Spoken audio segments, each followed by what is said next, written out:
There's a piece of land in Jamaica that belongs in the Marley family. Yes, sir. I said, yeah. I said, how much is it? Right. He says, well, it's worth $200,000. I wanted to be a soccer player, but I also want to be a gangster. So they had to get me out of Jamaica as a young boy. After my father passed away in 1981, they expelled me from the school because they no longer had the luxury of my father. You said your mom was 15, 16 years old. She wanted to raise a lion, not a lioness. But in order to raise a lion, you have to follow your father's ways. What you know about me? I seen it all, heard it all. Oh, what you know about me? I done it all, just want it all. Oh, what you know about me? I seen it all, heard it all. Oh, what you know about me? Oh, what you know about me? Oh, what you know about me? This is about to be epic. You shitting me? We are back, man. First of all, welcome to a special episode of More Than the Title. I'm one of your hosts as usual, Jared, Chief Revenue Officer at Outside the Box Digital. And you know I got my brother, my brethren, your favorite CEO, Chatty. What's good, cuz? We in the building. Listen, we took our talents to South Beach. If LeBron can do it, we can do it. Come on, man. The Bronx, we here, baby. We love it, man. Listen, ladies and gentlemen, you know how we do. Welcome to another episode of More Than the Title, your favorite podcast. I mean, who else but us? You know what I'm saying? And you know how we like to start each and every episode, G&T, grateful and thankful. You know what I'm saying? So today's G stands for the grateful of the fact that we're sitting here with this man right here, Rohan Marley, that has graciously allowed us to become one of the first people to come into his home and do a podcast in his home. You understand what I'm saying? He allowed us to come into his personal space. This is not a studio. He's here. His family is here. He's allowing us to be around his family. And we can't take nothing like that for granted. You understand what I'm saying? So that's the G. And the thankful is, once again, right? How did we get here? The journey, right? All of our supporters, all of our fans, all the people that comment, like, subscribe, anybody that's helped us along the way. We thankful for y'all because without y'all, we wouldn't be here, man. G&T, you know what it is. I'm excited, man. I'm excited. So, you know, this is going to be a different type of episode, a different energy. We got our new host with us. You know what I'm saying? We got our new host in the motherfucking building, and we're going to have a great time, man. First of all, like Kunto said, man, thank you for graciously allowing us this opportunity, brother. He said something that was critical, was the journey, bro. And that's what I would love to hear, man. I would love to hear about the journey. Well, the man, the person. Well, obviously, thank you for having me on the show. It's an honor, bro. Thank you, Rohan. After meeting us, after our little journey up and in Black Week. Black Week was crazy. Turn off that little bit that I did. Let's turn the pipe. And, you know, we're home, so things happen at home. It's real. It's real. It's real as it gets. I got pipes running. And we chilling. Anyway. Journey, as we talk about journey. The journey started, I mean, when we met in New York. Absolutely. Right? Absolutely. Black Strong. Black Week. Black Strong. Black Strong. You know, I remember. He said we was going to change it to Black Strong. I mean, we're forever strong. That's a fact. Don't call me weak. No. Yeah. Anyway, well, I mean, we talk about journey. Journey is life, you know, and the journey begins with self. And that journey started in Jamaica. Okay. Absolutely. You know, 1972, as far as I can remember. Right. My birth year, actually. 72. So I'm born in 72. All right. My mother at the time, I would say 15 or 16 years old, I think. Really? Very young. Wow. Very young woman. Wow. 15 or 16 years old at the time. I was born in Kingston. I was born in a hospital called Jubilee. Jubilee Hospital. Okay. Yeah. You were born in a hospital? Have I been to a hospital? You were born in one, right? Absolutely. And you were born in one? I was in the Jamaica hospital in May. Saved my life. Saved my life. Well, we do have We'll get to that. we do have hospitals in Jamaica. I don't know if it was Jubilee. I don't know if it was Jubilee. I was Jubilations that they performed that that procedure. You know that? You saved this man's life. So I was born in 1972 in Jubilee Hospital, May 19th.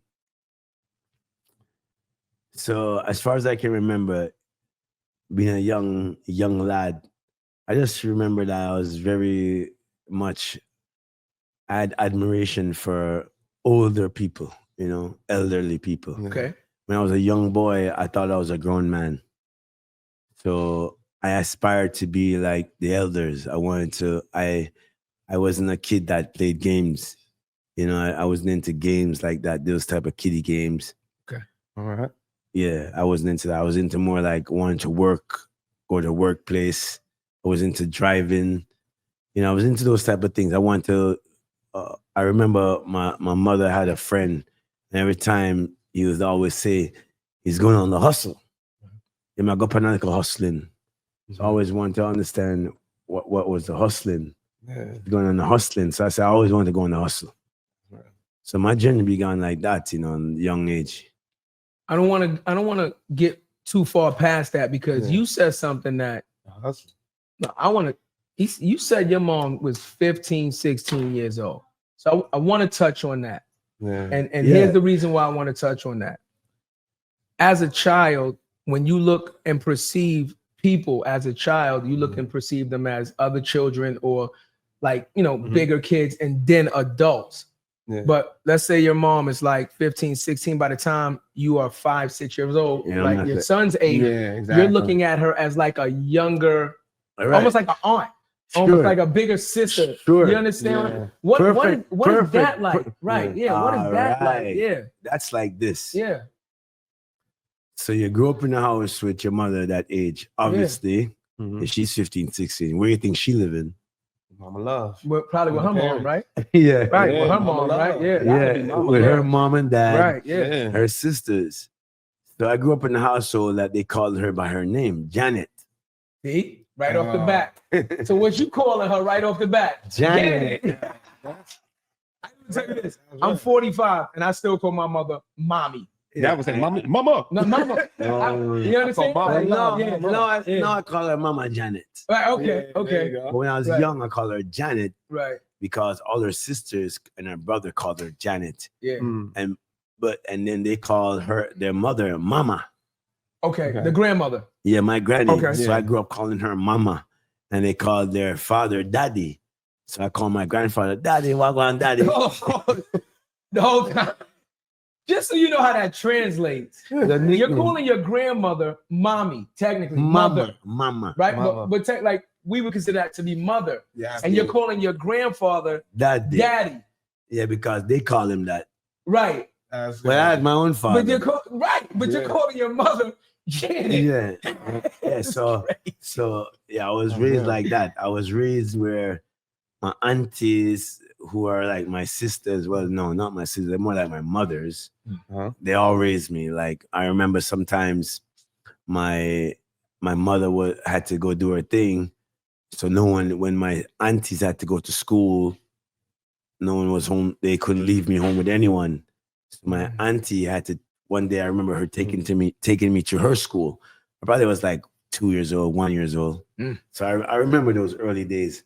So being from a young mother, it just means that you're more a part of the community. Okay. Like everyone got to look after you. Your mother, you know what I mean? At that and them times, like the neighbors, like, baby, you gotta leave me with the neighbors sometime, like down the street. There's like a babysitter down the street. So they leave you there, they just drop you off there and they pick you up back. No, you didn't have to show records, nothing. You just know that this is the place where they're gonna drop you and then pick you up. Right. Because that's like a daycare. Gotcha. Yeah. So that was all the community. So growing up in them ages was that life. And then as you get older, you know, you like I said, I was a young man, like early, because, you know, I grew up wanting to be more mature thinking and be more like an elder. I didn't want to do what the kids were doing. I wanted to do what the elders were doing. But when did you feel that mind shift changed, brother? Early. Like some of the influences, you know what I'm trying to say? Like, because you didn't have to have the mindset to say that I want to hustle early at that young age. I want to say like my granny. Yeah. She worked at a place called Metal Box in Jamaica, right? Gotcha. And I say the mind shift just changed. Just watching them. I mean, just watching them getting up and going to work every day. That's the message. Like leaving the house and going to work every single day. We talk about that all the time. All the time. It's spoken. It's the unspoken message. Come on. Right? Talk about it's the subconscious teaching that you're teaching without saying, follow my lead. This is what you should do. That's very important. That's extremely important. With your lineage, bro. Absolutely. Especially with that, man. Yeah. Like just to have that mindset, to see the family like that and be able to still push well, I mean, lineage now then I talk about my father's side. Right. That's another story. Well, let's stay with the mom side. Let's stay with mom side. Yeah. Yeah. That's just, the day-to-day stuff. But the father's side is another story. Right. Stick with the mom side. Yeah. So I can relate to feeling like you want to be different. It's okay. It's okay. You see, Ali's going upstairs because my daughter's upstairs and she's using the bathroom, so the door is moving around. Like I said, welcome to my home. This is it's okay. Man. I got. If you hear a couple of doors closing, got my kids here. This is real. First of all, this is my house. Yeah, and this is the launch. Yes. So we're home. So welcome to home. Shit. Sound effect, you know what it is. So go back what you were saying. No, I was just saying, as a young kid growing up, even though I grew up in the society and the culture that I did, I always knew that I wanted to be different. You understand? Like you said, as long as I can remember, I knew I was different. Yeah. As long as, like you said, as long as I can remember, I did some things with the kids, but I knew I don't want to keep following. I don't want to keep doing what y'all doing because I knew that I was meant for something else. So I understand when you said like right off the back, as early as you can remember, you gravitated more towards the adults and things like that because and you gotta recognize I was always a helper, like a supporter. I'm the kid in my community that's helping everyone. I'm the one with I have the only ball in the community. I have the only cricket ball in the community. So I come like I'm merry, everything. I'm joy. When I'm around, it's joy. I'm never asking for anything. I'm always giving something. You know what I mean? That's real. Yo, turn that down a little bit. All right, turn that down a little bit. Hey, then. It don't get live or realer than this. Only on More Than a Title. I'm trying to tell y'all, it doesn't happen like this. You just don't get it. And the premium content that you gotta pay a premium price for. We got one of the babies with us, Aiden. We got one of the babies, Aiden, with us. Aiden was hanging out with us yesterday playing the drums, man. Go sit down on there. Soon come. Beautiful kid, man. Yes. No problem. Like I said, we home. No problem. So we good. Yeah, brother. So what we were saying again? We was talking about you realizing that you were different and gravitating towards, being with the adults. You know what though? Noticing that you're different. Yeah. I think it's a culture, Okay. Because certain cultures have certain privileges, you know what I mean? Okay. And we in Jamaica, we don't have all the privileges that you have here in America at that young age. So you become a product of your environment. And if your environment's on the hustle all day long, you see the hustle all day long. You're going to hustle all motherfucking day long. Sounds about right to me. Right. The people around you on the grind. Yeah. You want to be on the grind because that's what you think life's about. Yeah. It's on the grind. I mean, my granny getting up, mama getting up, bomb this and that. Your father getting up, your grandfather getting up, bomb this and that. Then your next side, then when we go to my father's side, that's a whole other experience. So let's finish up with the mommy though. Yeah. So what else you want to know about the mother's side? So I was gonna ask you a lot. Really, I got so many questions to ask you, brother. But go just on the mama side. I want to know because you're telling me right now about growing up and how it is, bro, the hustler mentality, right? And the difference of the culture. Yeah. But you also end up playing football, which is part of the American culture. Well, like what was it? How you got introduced to that? Okay. Well, I was beginning with the journey in the beginning part, right? After my father passed away in 1981, he had all his children. we all went to the same school, which was a school called Voss Preparatory Private School. But I used to come from so far. I lived in a place called Spanish Town. And because I had to have to take so many buses all the time and getting up too early and doing all this, I didn't too like that. Like I said, I was a little different, you know? Yeah, absolutely. So I want to do something different. I didn't want to go to that school. I wanted to go to the school that was closer to me. So instead of going to my school, I was going to my friend's school and just sit in the classroom. And when the teacher would ask, who is this man? I said, yeah, he's from Miami. So I'd just say, hi, teacher. And I pretend, but I never been to America at that time. Right. But I always told my friends that I'm going to go to America one day. And I remember one day my mother took me to school because she was so tired of me coming home with no homework. So she took me to school that day. And when she took me to school, the first thing that, as I walked on the campus, the teacher, one of my favorite teachers, Miss Smith, Mrs. Smith is her name. It's a common name, but that's her name, Mrs. Smith. Shout out to the Smiths. All the Smiths. Lot them up on the Smiths. Who would have thought of Smith in Jamaica? That's what I'm I would think you would have a different type of last name. No, you got Smiths in Jamaica? But remember, they be getting around. Yeah. Well, let's not get into the origin of.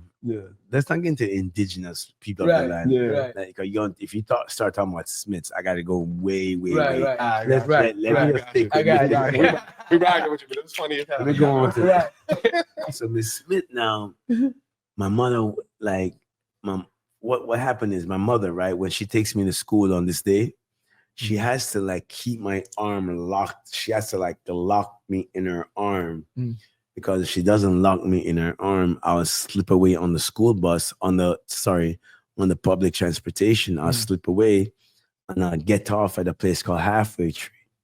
Halfway Tree now is halfway between school and my dad's house. Oh, God. Hope Road. Today is the Bob Marley Museum. So I could always slip away from my mother and get off right there. And then she says, where were you? How come you disappear? What happened? Blah, blah, blah. All I say to her, I went to my father. I went to see my father. So she couldn't say anything to me.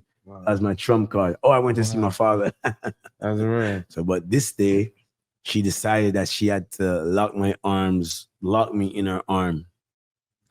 And when she took me to school that day, and I walked on the campus, Mrs. Smith again, she said, oh my God, Rohan, where have you been? Good to see you. How are you? Good to see you. The name of the principal, her name was Mrs. Hewlett. Right. Okay. He says, where have you been? Mrs. Hewlett want to see you. They take me to the principal's office. That's an ass whooping. I mean, yeah, before, but this day, they wasn't going to whip my ass. They were kicking me out. Wow. This the day they told me that I'm no longer welcome on the campus. When I walked up, they took me. I mean, no, it's already kind of embarrassing going to the fucking school, like this goddamn private school. I'm from Spanish Town.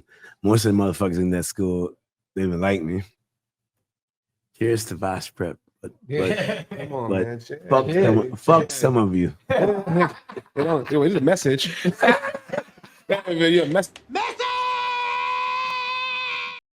Yeah, some of you never liked me. And some of those teachers never liked me because I'm from Spanish Town. Well, this day was the day they get to show me that they didn't like me. Right. So they took me to the principal's office, and I walked into her office. As poor as my mother was, as nothing that I am, she told my mother, we no longer can accept Rohan in the school. He's expelled. That's crazy. They expelled me from the school because they no longer had the luxury of my father because he passed away in 81. So this was about 82, 83 when they expelled me. But before they expelled me, they could use it as an excuse. Oh, it's Bob's son. And because my father wanted all his children together. But because it was a private school, you know you motherfuckers never liked me. I remember. Don't think I forget shit. Voss Prep. I don't remember it. I mean, I do remember, but I don't think I forget anything. But I remember all of you. All of you. I do. Well, anyway, I'm just part of it is my emotion, but most of it is true. So Miss Hewlett, she told my mother, Miss Janet, I don't know if she called her Miss Janet anyway. She probably didn't. Yeah. She said, we have to expel Rohan from school. At the time, remember, my mother's young. Yeah.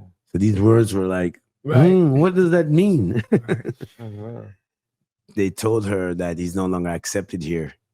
She started to cry because as a young woman, what's next for that? My father is the one that is really responsible for my father, and Mama Rita is really who are really guiding my like that part of my life, the education side, that structural side. So when they told my mother that, being a young mother, she didn't know what to do. She didn't know what to do from there. Yeah. Right. So she's the first thing, her reaction when she started crying in that principal's office. I started crying because she's crying, I'm crying, but I'm crying for something else. Right. Yeah. I'm crying because she's gonna bust my ass. That's a message. You know it's soon you know that switch coming, boy. Switch, bell, woods. Right. Anything she can fucking find. Bro, but that's what makes it. Anything she can find. Should be. Yeah. But even though I can say fuck Voss Prep 1 million times because they're a piece of shits, but they had some good things. Part of their journey. There's good in it. But as much as I thought of them as pieces of shit and what they did to me, I mean, actually, what I did to myself. Because I was going to say that. I was going to say again. No. Let me finish because, like I said, that's ego talking. Still, that's still my ego. Yeah. Because, but I know they didn't like me. That's why I didn't like the fucking school. Right. You dig? Even though I used to make nice grades. Right. Because when they had when it was mathematics day, and it was 50 out of 50, I was in that category, 49 out of 50 and such. So I was like a great soccer player. My brother Steven made sure. Anyway, it's a long story. My brother Steven always protected me, and my sisters and brothers protected me in that school. But at this time, they couldn't help me. Okay. But what they did do that I can't forget, and I'm gonna tell Miss Hewlett, I don't know where you are this day, Miss Lady. I'm always gonna give you thanks too, because I like you as a person. I do. I love Miss Hewlett, Miss Magnus, Miss Pinnock. I like y'all as a people. Although you caned my fucking ass. You used to bust my motherfucking ass. You caned me, motherfuckers.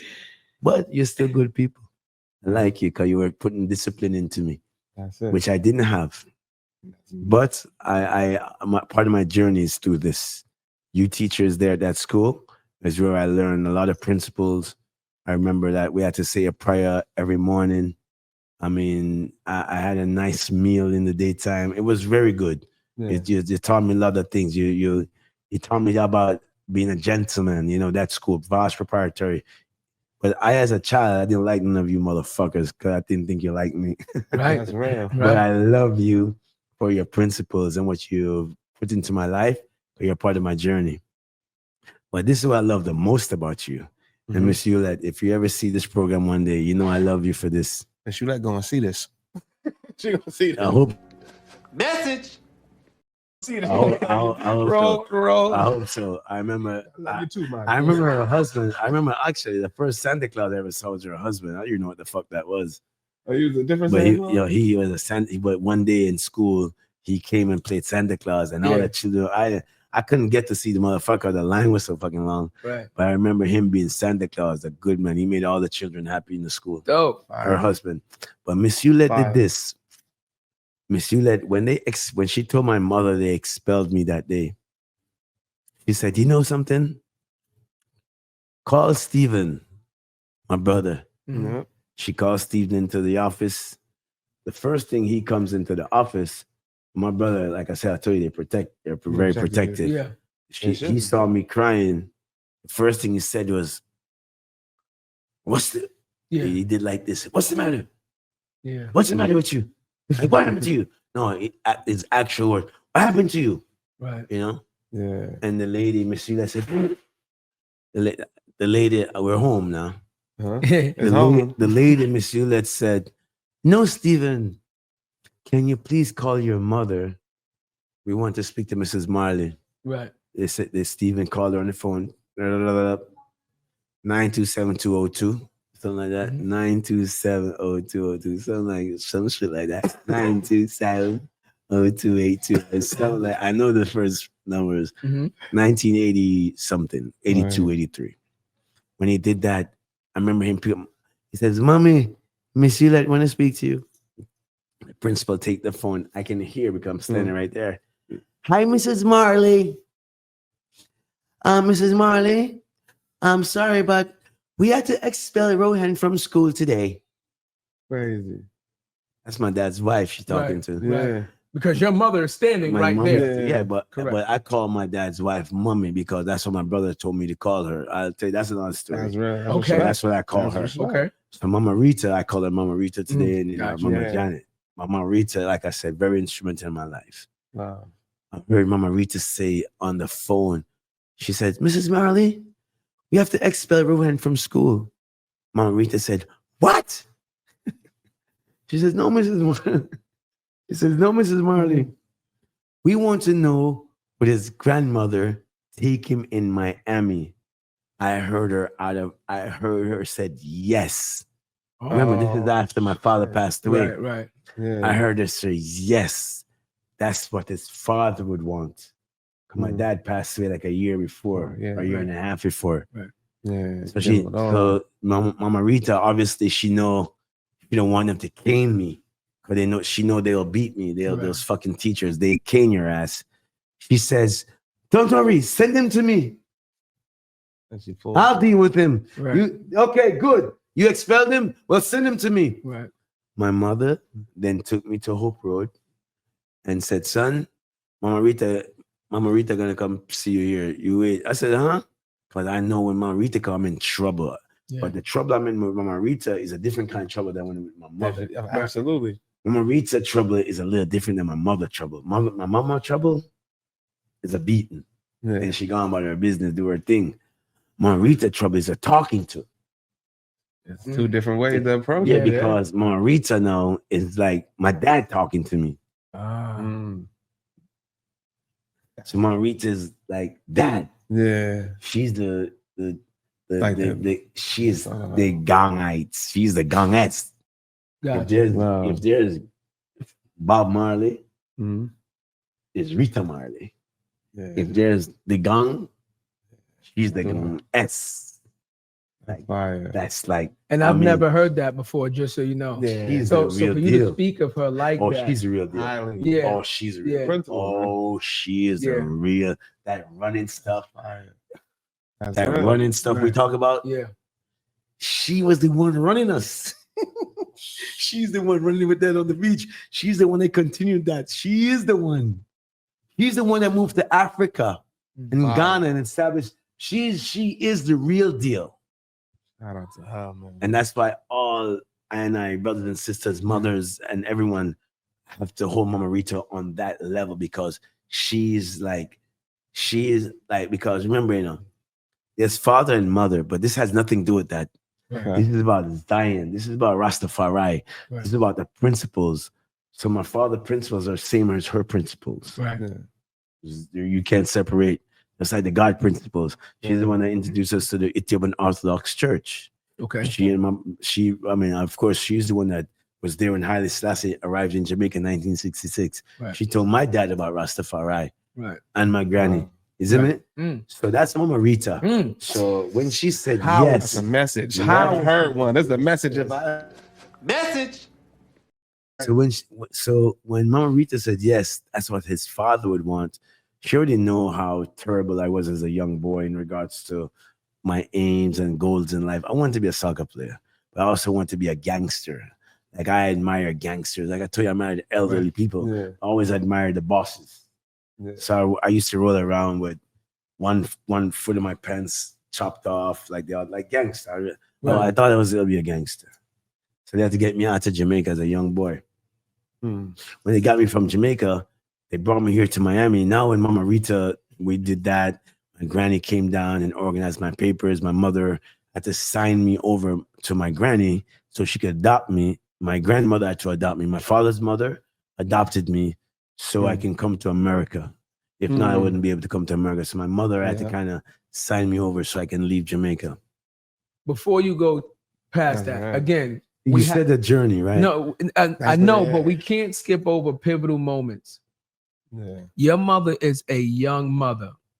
So I have first part of my question is this. You have to bless her up, give thanks for her because that's why she had the courage. This is where I'm going with it. She wanted what was best. Right. She wanted what was best for her son. There we go. She didn't get. There we go. She wasn't like, no, she's a great woman, man. Like, and that's exactly where I was going. She really loved her son, but not her son. She loved Bob's son. Okay. Let's break that down. That's a little different. That's a powerful statement, bro. That's a powerful. But that's where I was going because she's a young mother. Her and she son did that to be more like his father. Okay. Not like the mother. Okay. She wanted to raise a lion, not a lioness. But in order to raise a lion, you have to follow your father's ways. I mean, that's right. I mean, you said that about the lioness can nurture you, but I mean, she can't teach you how to walk. That's a fact. You can learn from her how to use the bathroom. Right. You certain things you can't learn from your mother. Yeah. Naturally, by observing your mother, there's things you can't learn from her as a man. So we have that conversation all the time. Yeah, especially, right? As fathers. I mean, right? As fathers with boys. We have that conversation all the time. But as fathers, there's a key. Yeah. You can be a father without a father. So that's it, man. I don't know. I gotta put that. Hold on, I gotta put that up for debate. You're gonna have to, you're gonna have to elaborate on that. Let me ask you a question. That's a good one. 1 second. How do you even exist without a father? Biologically. Whoa. Okay. In order for you to have a father, your father had to lay with your mother. Right. Absolutely. So if your father don't lay with your mother, you don't exist. Okay. So you don't exist without a father. But that's biologically. Whoa. Yeah. Whoa. Unless you some other type of human being that came into the exactly. That's then you fucked up in your mind. That's your problem. They got nothing to do with me. But every man has a father. Absolutely. And that's a man. I mean, you're a man, you have a father. You're a woman, you have a father. I mean, what are you gonna do? But who cares? Who cares what your father is? If you have enough balls or sense in your mind to be able to tell your father what he's not, well, you're man enough. Okay. If you're man enough to say what your father is not, well, good, you're man enough because you know then. So be a father yourself. So, but give thanks to your father because look at me, right? My father passed away when I was 9 years old. Right. What father I had in regards to the physical sense, I had to find my father within self. So don't tell me about father this, father that. I don't then go around judging my father's life like, hey, my father used to, when he saw an ant, he was stepping on an ant. I don't go around stepping on an ant because my father stepped on an ant, and I don't want to kill an ant. That's not what I need to learn from. I need to learn from the principles and the examples that my father tried to teach, not my father's faults that I see. I don't go and look at my dad. I don't go and dig up his faults and, oh, my father, you know what? At times, he slept at 8 o'clock. So why should I sleep? I want to go to bed at 6 a.m., but he went to bed at 8. Well, no, that's not what it is. It's what your father says. The wisdom of your father is the teaching of your father, right? Because obviously, he's going to teach you the goodness of his life. He can't tell you, he has some, but he still have to teach. If you call him today, he going to say, yo, man, you need to be doing that, and the third, man. Make sure you look after this, man. Your father going to always give you the goodness. Forget about his physical day-to-day being, that ain't got nothing to do with you. What has to do with you is what your father say to you. That's why when you read the good old book, it teaches you, honor thy mother and father. It don't matter what they do. I got a good rebuttal for that. No matter what they say. Look, I mean, but hear my rebuttal, and I hear what you're saying. Go for it. Hear my rebuttal, and I have a unique perspective of this because my biological father passed away when I was like 8, 9. So let's be clear. We're in the same boat. We're not though. But we're not though. Where we're not in the same boat is I only have 2 to 3 memories of my father, and none of them were positive affirmation. Hear me out. Hear me out. None of them were positive affirmation messages. But none of them were you telling me I was doing a good job or teaching me anything positive. That's okay because you know why? That's your ego. That's the reality. That 1 second. No, that's your reality because that's what you think your father should be telling you. You know what you don't. You know what you don't say. Man, thank you for giving me life, Father. Without you, I wouldn't exist. Man, you probably didn't know these things that I wanted to hear from you. You probably never learned these things. Maybe if you live longer, if I knew you longer, you would have taught me these things that I'm asking myself now. Maybe you didn't have enough time to give me the memories that I wanted. But you know what I'm gonna give thanks for you, Daddy? Give thanks for you just giving me life. You know, you ain't perfect. Ain't no man is perfect. But I just gotta give thanks that I'm here today to even tell my children and give my children a longer life, how I can be longer in their life, how I can be a more of a presence in their life. Because you know what? When I was young, I didn't have that presence from my father. I did not, but I guess what I do have? I have this life that I'm able to create more life and create my own generation based upon what my father gave to me, to my mother. Because no matter what, there was a point when your mother loved your father.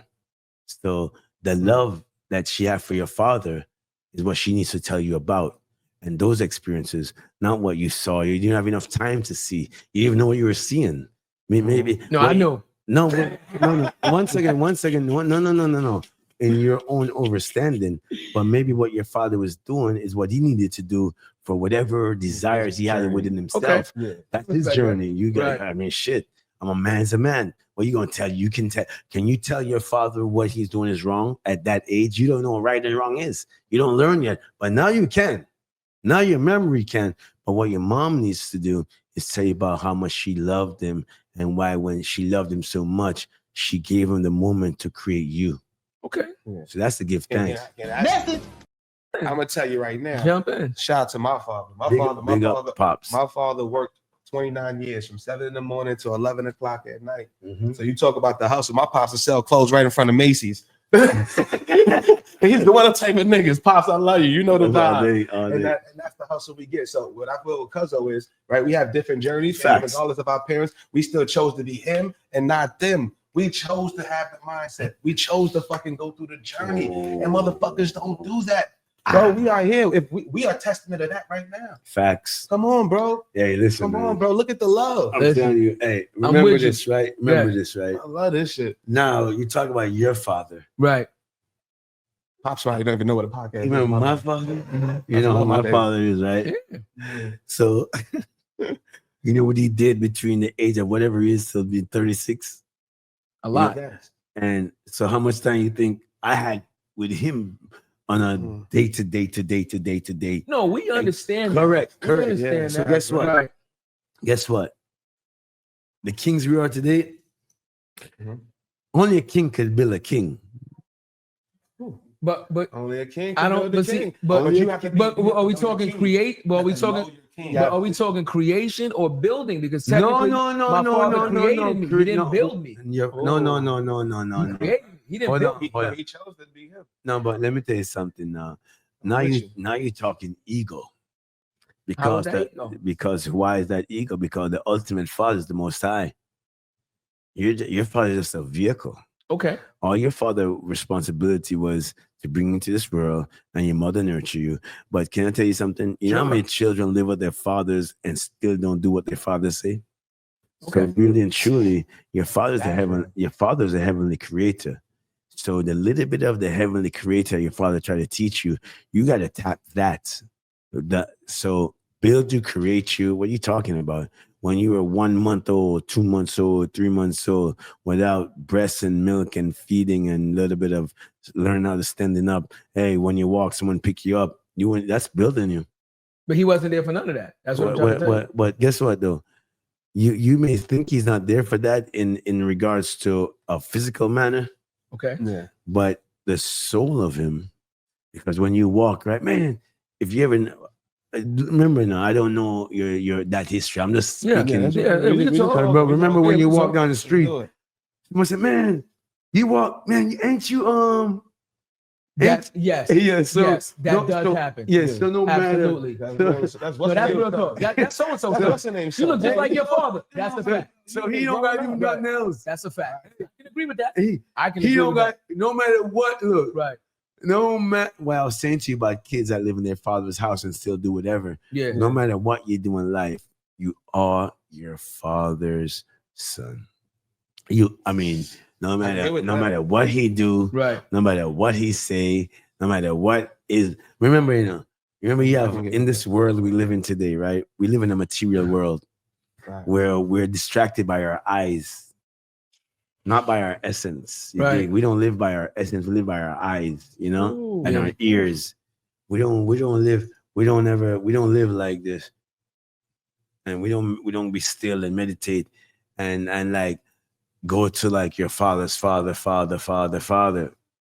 You see, right? You're stopping at your father, but you got to go to his trauma, because remember, it's trauma, and we as a generation, because your trauma, your father trauma is a trauma. So we as a generation, we got to cure that trauma.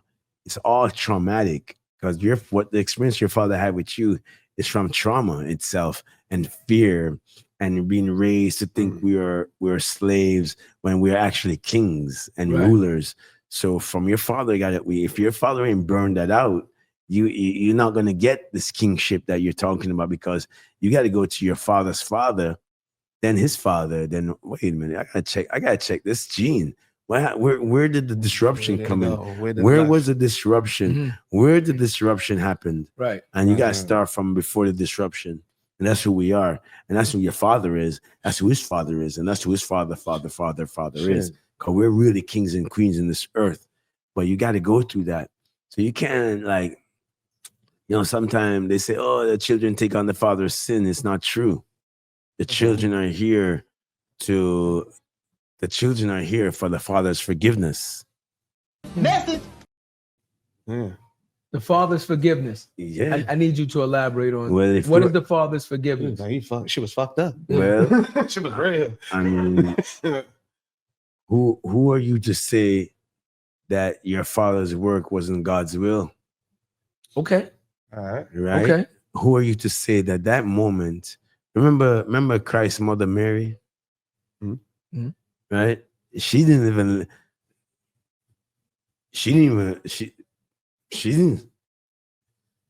immaculate conception. Right. So we're asking about his father. Yeah. So creation is your father. I'm so high, I almost forgot who Mary was. I'm so high. I almost forgot. Shit.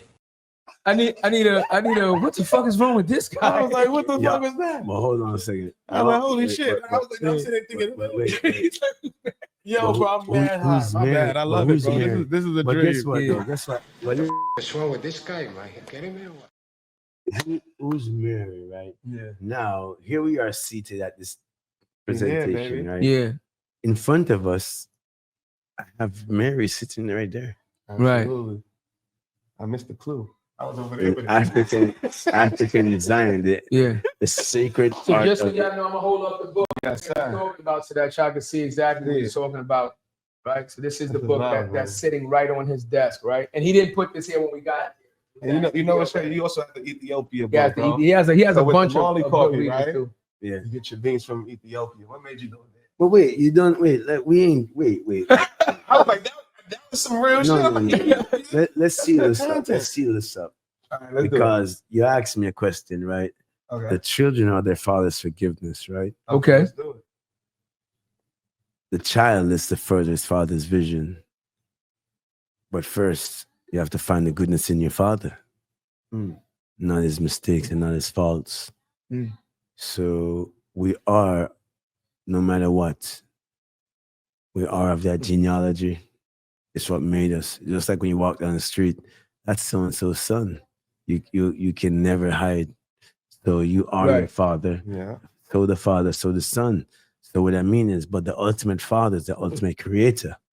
That's why we talk about Mary, or Virgin Mary, as we say, because Christ himself is fathers of the Almighty God, who we know there is no man of this man of existence, this man of universe, right? So father means goodness. Father means teacher. Father means visionary. Father is love, protector, care. So no matter, we all fall short of the glory of the Most High. No one's perfect. Correct. So 7 times fall, 7 times rise. So it don't matter what your father did in the physical life. What matters is that you exist today to make your father's life better, because you have to give thanks for your existence between mother and father. So that's the point of being your father's forgiveness. You have to, because then you're a curse. So if you're never a heard that before. Message.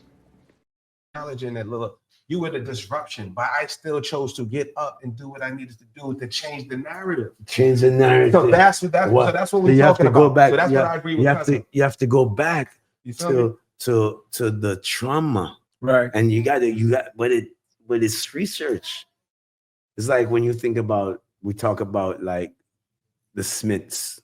The Smiths we're talking about the original Earth, right? We're the original America. And you got to go way back when we, as the empire of people of America, ruled this world, ruled this Western hemisphere. We're not slaves. Europeans came and enslaved us. Let's just be frank. And they only enslaved us because they had gunpowder and weapons and stuff, and they killed us, and they were savages and savages. So they did savage things to us that put fear in the hearts of us, and they chased us out of here and ran us to Haiti and ran us to the Caribbean. But this is our empire from day one, thousands of years. You can look into it in Mexico. You can see the Olmec. You can look in the temples here and the palaces here in DC. Not the masonry work. The masonry work are the bricklayers. So you can always see the two different systems. There's real palaces, real architect of the society, like you see in Egypt, Africa, all throughout Africa. You see architect. But when you come here, you see masonry work, which are bricklayers, or the red brick. So you can see it for yourself. So when we get to find who we truly are, we know that we're origin people of the planet. Everything comes out of I and I. As when you talk about melanin, it comes from I and I. So you have to give thanks to Father, Mother of all creation. Okay, I can go for that. That's right. Yeah, so we can go about coffee now. No, I drink coffee like a mother. I want to know about everything, the papers, the coffee, all that, bro. Because like that's real shit. Because look, we celebrate. This is what we do on More Than a Title, bro. Look, and we're honored. So we talk to people. We talk about the real journey, just like this, to be in your house, because everybody has a story to tell. In the same way we told Dr. Matthew Knowles, shout out to him and any other guest that's come through. You know what? Yes, you're Beyonce's dad, but at the end of the day, who are you as the person, the man that stood up, that had to go through that? And that's the stories we got to tell, because most of the times, brothers like us ain't getting that out. So that's why it's so important for me and my cousin to be doing what we're doing right now, bro. Factual. This is fucking monumental. Yeah, facts. This is monumental. So all y'all cousins. You want to know the real story? So we're gonna let's tell the real story. That's the real deal. So let's talk about it. So this is my blood cousin, but it's not my blood cousin. Nothing could make us not more blood than anything. Dig it. So when my uncle passed away, my uncle passed away, bro. So it has to start with me before it gets to you. Yes, that's my side. That's my side of the story. So I'm gonna cut in with you. Yeah, let me cut in with you. Go ahead. So it starts with me. So I'm older than him. Yeah, that's big, and I told what's you your age? I'm 45. I'm 36. Right. Correct. So I'm a generation in front of him, right? So when I'm coming up, I just told you my father wasn't around. So in my neighborhood, it's the Lions Den. It is no, I'm telling you. And let me connect it to you. You got Lions order. I feel like I was raised in the Lions Den and I'm a fucking Leo. You can't make that up. I'm a fucking Leo. I'm a lion. That's what I am, right? You better get this nigga a shirt. You better get this nigga a shirt. If you don't, get him a message. So, long story. Message. I've always been intelligent, but because I didn't have that fundamental foundation, because my mother couldn't teach me how to be a man, you know what I did? I followed other men in the streets. And all the men that I followed was gangsters. All the men that I followed was doing ignorant, stupid, violent shit. Guess what? Right? Listen, I want to make sure I commend you because I just want to tell you this. You and I had similar life path. Right. And I just want to show you our perspective, your perspective, and when you say that, right? I told you I'm the same. Right. But what happened to me was this, right? Because like you said, yeah, my father is Bob Marley, right? Right. But what happened? I just want to interject. I'm just interjecting because it means a lot. Yeah. That's all. And I was saying to you, I was like, wow. After the things I started to dream about being, I was like, wow, wait a minute. Wait, if all these people love my father, right? And I am his son, who am I? Like, come on. Like, That's the real. I'm like, what? That's the what? motherfucking real. If he can make people like, I'm like saying to myself, if all these people are hearing them, oh, good and the good and the good and the good and the good and the good and the good, like about that part, right? And what my father is doing for their lives. And I'm like, wow, as a son, you mean to tell me I can't be higher than them in regards to what I receive from my father? So you talk about that, right? Right. So that's what happened to me because I was going down that path. Yep. But I was like, wait a minute, no, because like I said, my daddy passed away when I was 9 years old. Right. 8, 9. You know what I mean? That's so going down that same gangster path. I'm that guy. Right. I am that guy. Yeah. So I was like, wow. If they love my father so much, what about me? Yeah, that's a real question. So continue. Yeah, I just wanted to say, no, that's real. No, that's real. No, that's real. Because we just want to tell you factual, no cons here, no continue, no conversation, none of that shit. We do agreements and we just keep the reasoning going. So we reason. We don't have conversation. We have a reasoning. Yeah. Because every conversation there's a lie. But within reasoning, there's truth. Okay. Come back to that now. So I'm just like I said, I didn't have that. So what I grew up with is my mother. My mother also, because her father was in the streets and blah blah blah. You understand? Sure. My whole family was living this lifestyle, right? Yeah, and I'm telling you, listen to me. I'm telling you, I started getting kicked out of schools, like you said, in the 4th grade. No, Rohan, like you understand? Like I'm the Bronx, bro. You understand? Rohan, like I'm just telling you what it is, but I'm just telling you what it is. We got working life is Our story different. I'm telling you, right? Different, bro. Throughout my journey, my mother was dating different guys, right? Sure. So again, I don't have a father figure. Sure. So my mother starts to date his uncle because they live down the block from us. Their family lives down the block from us. And my mother and them were already close. So my mother starts to date his uncle. Yeah. So his uncle now doesn't have to, right? His uncle now. My father's brother. His father's brother. His uncle now, rest in peace, which Butch is funny Marley. because his uncle, we call him Butch, and my uncle, my mother's brother, name is Butch. And so both our mamas are named Renee. And both our mother's name is Renee. That's what I'm saying. You can't make this shit out. And right? we had our mamas on the shit. That's the fact. So that's how gangster we keep it. So long story short, his uncle, he could have dated my mom and had nothing to do with me. Nothing to do with me. But he took the time to see where I was going and interject. not by force, right? Not with the switch, but by the conversation. Like Reasoning. Mama Anita, by the reasoning, Mama Rita, right? Reasoning. Like that, the reason, right? Yeah. Reasoning. There it is. Reasoning. Because with reasoning, we develop understanding. There it is. There you go. And that, so what he did was he sat me down, and in that time, I felt like nobody was paying attention to who I was. Or like you said, who am I? What do I want? What do I need? Right? And he was the first person to give me that.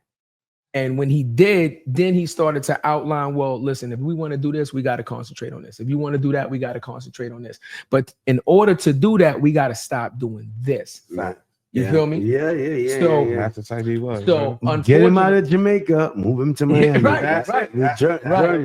Why you think we doing this? Why you think we us three working together now? Yeah. And because we have things to share. Yeah. Keep going. Yeah. So long story short, again, adults being adults, I can't tell you the ins and outs of an adult relationship, right? I always liked him. I thought him and my mom would be the best, but adults do adult things. So they end up, but they dated for years. Yeah. This is years. This is not like a quick thing. This is years. But eventually, you understand what I'm saying, they broke up or whatever the case may be, and we still stayed in contact. See, that was another thing. So even though he wasn't dealing with my mom directly, he never broke the relationship with me. You're real. That's real. Now here's the compound. Right. Now here's the compound to it. Here's the compound to it. Now there's a community center. There's a community center in our neighborhood. This is where all the children go after school, do their homework, right? The resources for the community. So I'm in there going, look, Rohan, Tasmanian devil, crazy. Throwing chairs. I'm throwing fucking chairs. I'm fighting every day. Look, Rohan, let me paint the picture. Rohan, let me paint the picture for you. Come on. For almost my whole life, I was little. I'm talking like 4 feet, nothing. When I went to high school, I was only 5'1", 89 pounds. Like I've always been a little guy. So I was like the Tasmanian fucking devil. So I'm just throwing shit. I'm getting kicked out everywhere. His cousins now that are a little older than me, which I didn't even know that was his nephews. We all on the same whole project. They were the counselors, and they snatched me up like, yo, what are you doing? So whenever I used to go there, nobody else wanted to deal with me. None of the counselors, nobody. As soon as I walk in, no, he's not going on the trip. No. And they would say, give him to me. And I would go hang with them. That's see? Me and Uncle Rich and Uncle Anthony. See? They were the two uncles that were gonna put me in my place. There it is. Keep going, right? So once I started to develop the relationship with them, then I realized that they are his uncle's nephews. Right. You understand? They're all family. So we bond. So now I'm just like a part of the family. I'm with them all the time, even though my uncle, his uncle's not dating my mom. I'm with them all the time now. And these are the people now I'm looking up to, like, oh, you're a pop. Then I met his father. And you understand? Let me like that. Now you can jump in. Right. My uncle passed away. Right. Uncle Butch. Right. So yes, he's been around the family, but I'm young. That's big cuz. Right. I got my own shit going. Like, you know what I'm saying? But when he passed away, the way we connected, bro. At the repast. At the repast, bro. We just connected. What's the repast?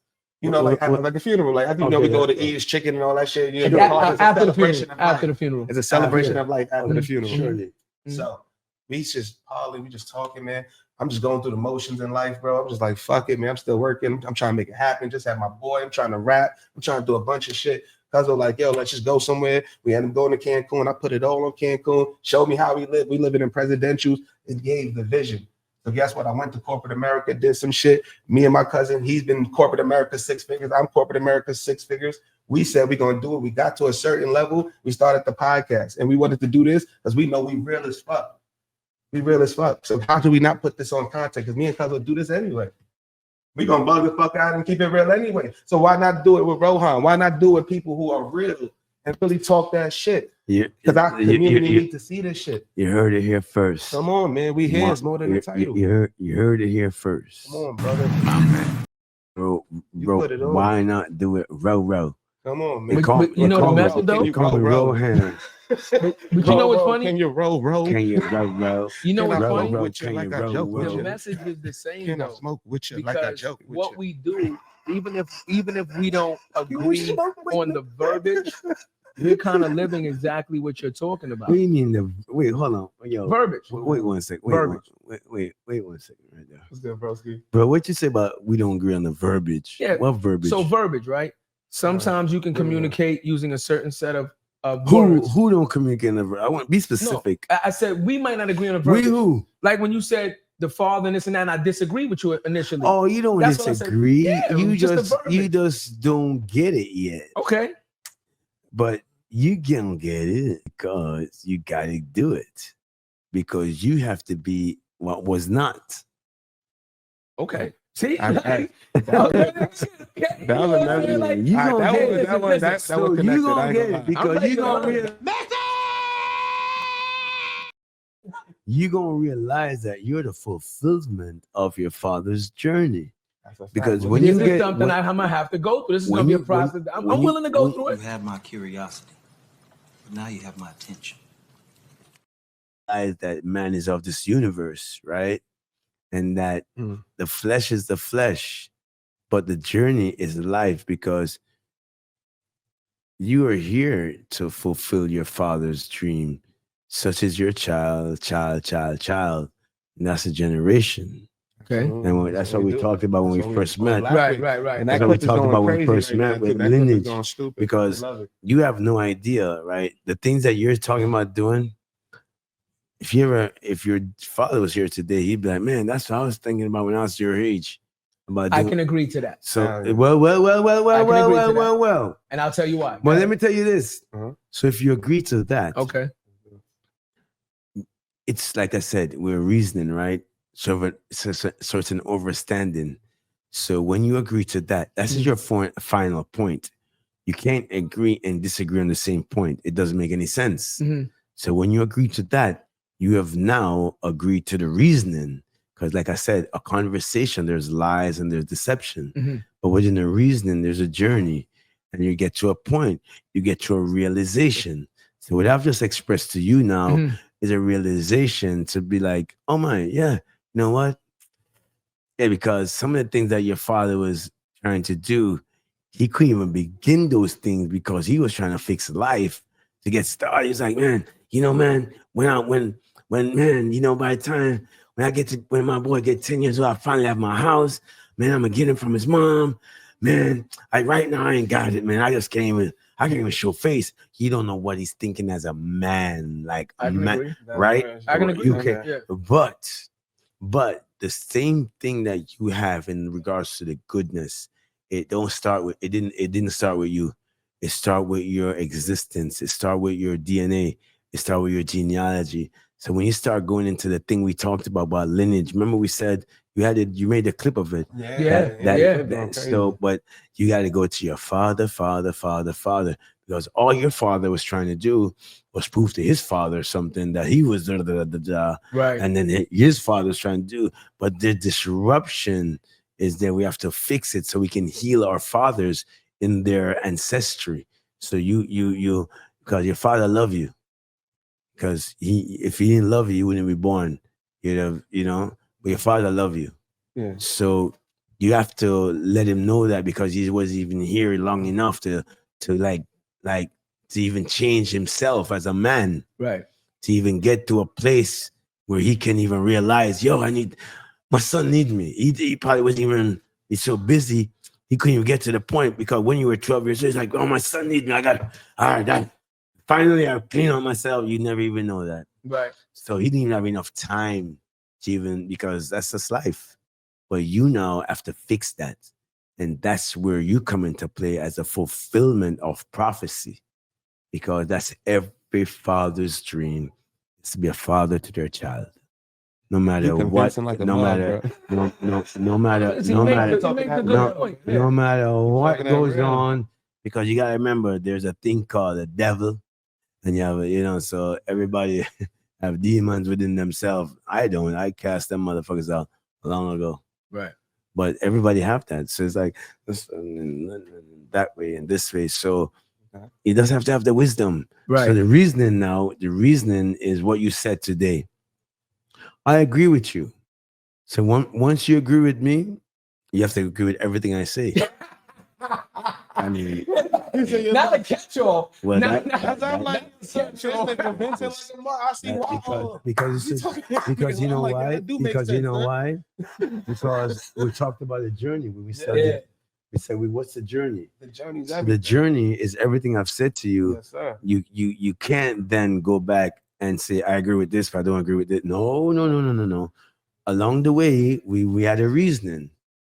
So we made sure that we fulfilled each segment of our reasoning. So you came to the point now that you said, oh, I agree with you on that. Because when I'm speaking about the fulfillment. Okay. So what I said to you to make you agree to what everything I've said was just to sum up everything I've said. So you agreed with what I said to you, but what I said to you was a sum of everything I said. So that means you agree with everything I said because you agree with my summary. Message. Nah, I'm telling you, lady, I'm not falling for that. Roll. Nah. roll. He got a roll. Nah, that was like a triple. We need more what? We need some more butter. He gonna do that. Nah, that was like a triple double entendre. I'm not falling for that. That was some whole shit. Nigga said roll. Nigga. Roll. I just want to tell you why I said I agree. Let me just tell you why I said I agree. Real quick. Can we have a real conversation? Yeah, just real quick. Let's do it. I just want to tell you why I said I agree. Real quick. Factual. Because I didn't know my father. Sure. When he passed away, I knew nothing about him. Okay. So I went to the funeral. I didn't cry, nothing, because how can I cry for a man I know nothing about? I've only seen you 2 times in my life. How old are you? I was like 8. Can I tell you something? Yeah, go ahead. Have you ever cried from, let me ask you a question. Sure. Have you ever cried for your father since you were 8 years old until now? No. Well, I guess what you need to do. One day, you're gonna turn on the shower. I love it. It's been real. It's real as it gets. Yeah, I love it. One day. I'm not crying in the shower, just in case he's leading up to that. You're not catching me with a Prince moment. No. Nigga still. Ladies and gentlemen, I'm letting you know before he tried to set me up with some crying in the shower. Setup is stupid. I see the setup coming. I'm just telling you. I'm not giving you a Prince moment. Can I tell y'all something? You know what prophecy and fulfillment is? Okay. You see, because bro already know.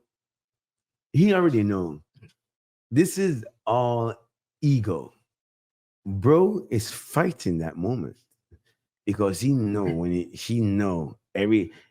consciously denied this moment. Because every time he steps into that shower, he want to have this moment. He wanted badly. I need a whoa. But it just sounds crazy. I don't know that moment. We got to roll, bro. To let dad know he loves him. Yeah. And you want that moment to let go. Because his son is here right now. And that's his grandfather. That part. And no matter what, he don't know his grandfather. But you can't paint the picture to your son about grandfather this way because the generation. What if granddad before you were ever born, granddad was like this great astronaut, this great pilot, and this, but because of your negative energy all the time, I can't even get into what my granddad was good at because Dad. What was your dad good at in high school? Drugs. But hold on. Can I keep telling you? One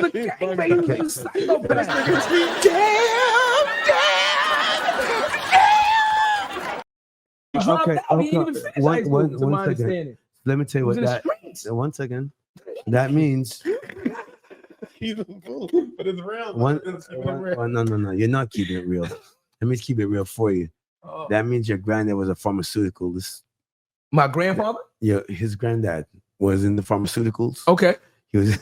It's a family business. We weren't Frank. Listen, I'm just saying, we didn't make $1 million a day, but we got a couple dollars. Because let me ask you something. Go on. Let me ask you something. Were you eating?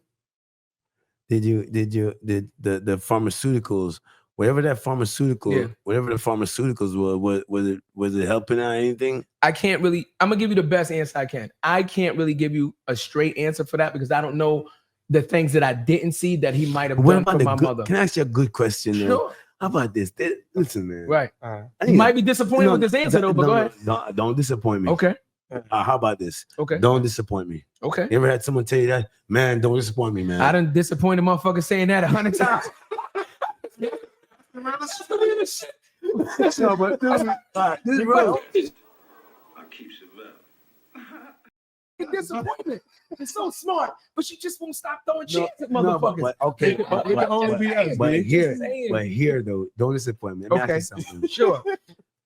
Because we gotta get past this shit. Because we don't get past this, I can't even finish this. We can get past this shit. Let's go. Nigga. What the fuck? You didn't heal, nigga. Maybe if I spoke some, you gotta roll, maybe bro. if I spoke You some, gotta roll, bro. Look, Roll me something, roll. You gotta roll, bro. Hey, by the way, help me out. I'm gonna tell y'all something, right? Let me let y'all know. No, we're gonna call this Rollin with Roll. Come on, bro. That's it, man. I ain't gonna act like it's original. My sister Stella came with that. I just want to be there. Here we go. Don't disappoint you. While we rolling, here what we gonna do. I need you to give me 10 good points about your father that you learned before you were born. Wait. This ain't got nothing to do with you. This ain't got, you're not in the picture. What your mom told you is not in the picture. Nothing to do with you. I want to hear about your father from what your grandfather would tell you about his grandson. About his son. About how proud of him of his son. I want you to speak in your grandfather's voice about your father right now. While I build this, listen. Do not speak from your perspective. No. But this is this is not a con. We might have to pass the ball. I might have to answer this one, bro. Right. I'm telling you, like, we're gonna be here for a while. That's why we gotta roll, bro. Dog, just get come on, dog. Just tell me what your grandfather talked about. Your grand and I'm gonna give you the answer. Let me give you the answer. Right. Was he an athlete? No, how about this? You know what? Don't give me no answer. Let me ask these questions. Welcome to the was your father an athlete? The man is comfortable. I don't know. Okay. That's what I'm trying to tell you. I love my grandfather to death, right? My grandfather. Yeah, my grandfather. What's your my grandfather no, I'm good. was instrumental in what did he say about your dad though? I'm trying to tell you. The good part. Nothing good. He never talked about him. Like, you know what? You know how I know about your grand. He never talked about it. You know what? Yeah. Trauma. He never talked about trauma because he's something that he was to do for him he didn't do, so he couldn't tell you what he didn't do for him. So let me tell you about this. Tell me about your grandfather. So this is how we're gonna get the father. I can do that. So from what I know, my grandfather, son, where's son at? Was a hard worker. Yeah, right. Hold on one second. Yeah. Hey son, you need to hear this. Hear this because this is no, you want to get in behind the camera. Yeah. You want to get in? No, we in my house. What to say? He don't gotta get in there. You stay behind the camera. Do your work. What is it? Message. My baby would have pressed the button on that part. That's the part. The message. Do your work, son. But we in a part. We doing what we do. This is our thing. I'm just saying. But what we gonna do? You gonna tell son about granddad. But what the goodness you gonna tell about granddad is what granddad wanted his son to be good at too. Okay. And then because he learned that from his father, so go into it, and this is what we talked about lineage. Okay. So long story short, because it's a quick story. My grandfather lived actually in the building right behind where I was raised. So my grandfather lived in Forest too. Yeah. You understand? And almost in the same exact apartment. I was in 2E and he lived in the other building in like 2F. Like, so crazy coincidence. Hey. But long story short, he would always come get me and give me money and just see how I was. You know why he came to get you? Maybe because he wanted to be a part of my life, knowing my father wasn't a part of it. Nah. I mean, I can't answer that for him. I'm gonna tell you right now. Okay. it takes a village Okay. to raise a child. Okay, I can go with that. So Shout out to the your village. father was representing father. Right. Your grandfather was representing father. So, but he had to hold it. He had to hold it down for his son because he know what his son was going through because of certain things. But he was right there. So grandfather was representing father because he never wanted you to think of your father no other way. So he had to like, yo, don't worry, that you're good. He had to be that. Okay. So that what he was showing you was fatherhood because you have to learn that someone had to give you that. Okay. Right. Whether your dad or your grandfather. I can go for that. That's real. Yeah. So you gotta remember that's that. And here's my daughter. Thank you. Right. It's a household, I told you. That's real, man. Yeah, so keep going now. What I'm saying is he used to come and get me. Yeah. Not often, but he used to come and get me. Not often, but enough that I knew exactly who he was. And when he didn't come and get me, he would call and ask about me and tell me to come visit him, etc. Right. So enough once again for me to know exactly who he was, right? Right. When I went to see him, one of the most fondest memories I have to remember of him was every time I seen him, he was like working.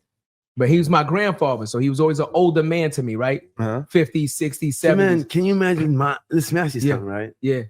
Well, let's think about your father and think about my father. Yeah. And I told you how I was raised, right? Yeah. I was raised with my grandfather and I call him daddy and I call my granny mama. Yeah. Right? So what that tell you? Yeah. You don't got no fucking excuse.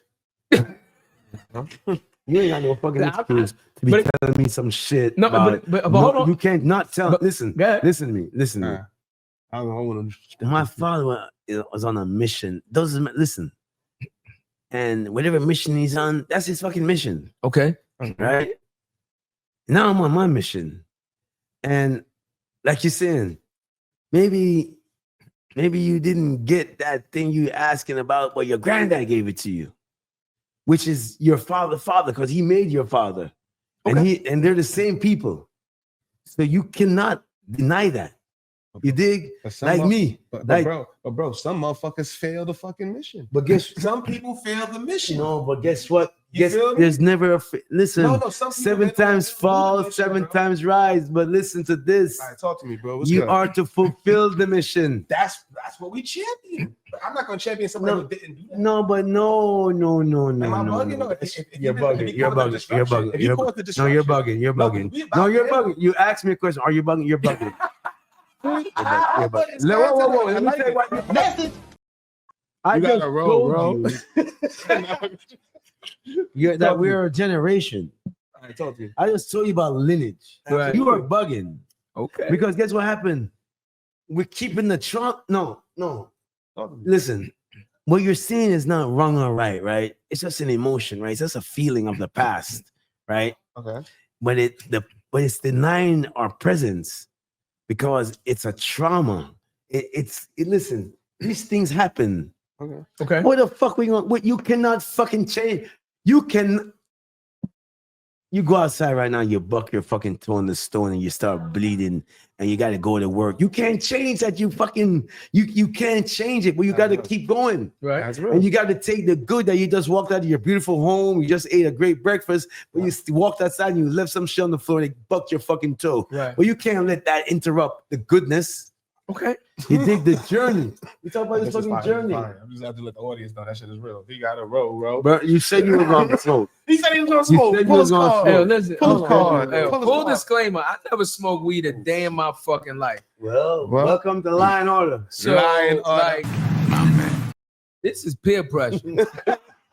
All lie, we here. Yeah. But this is medicine. But your daddy. But for the sake of the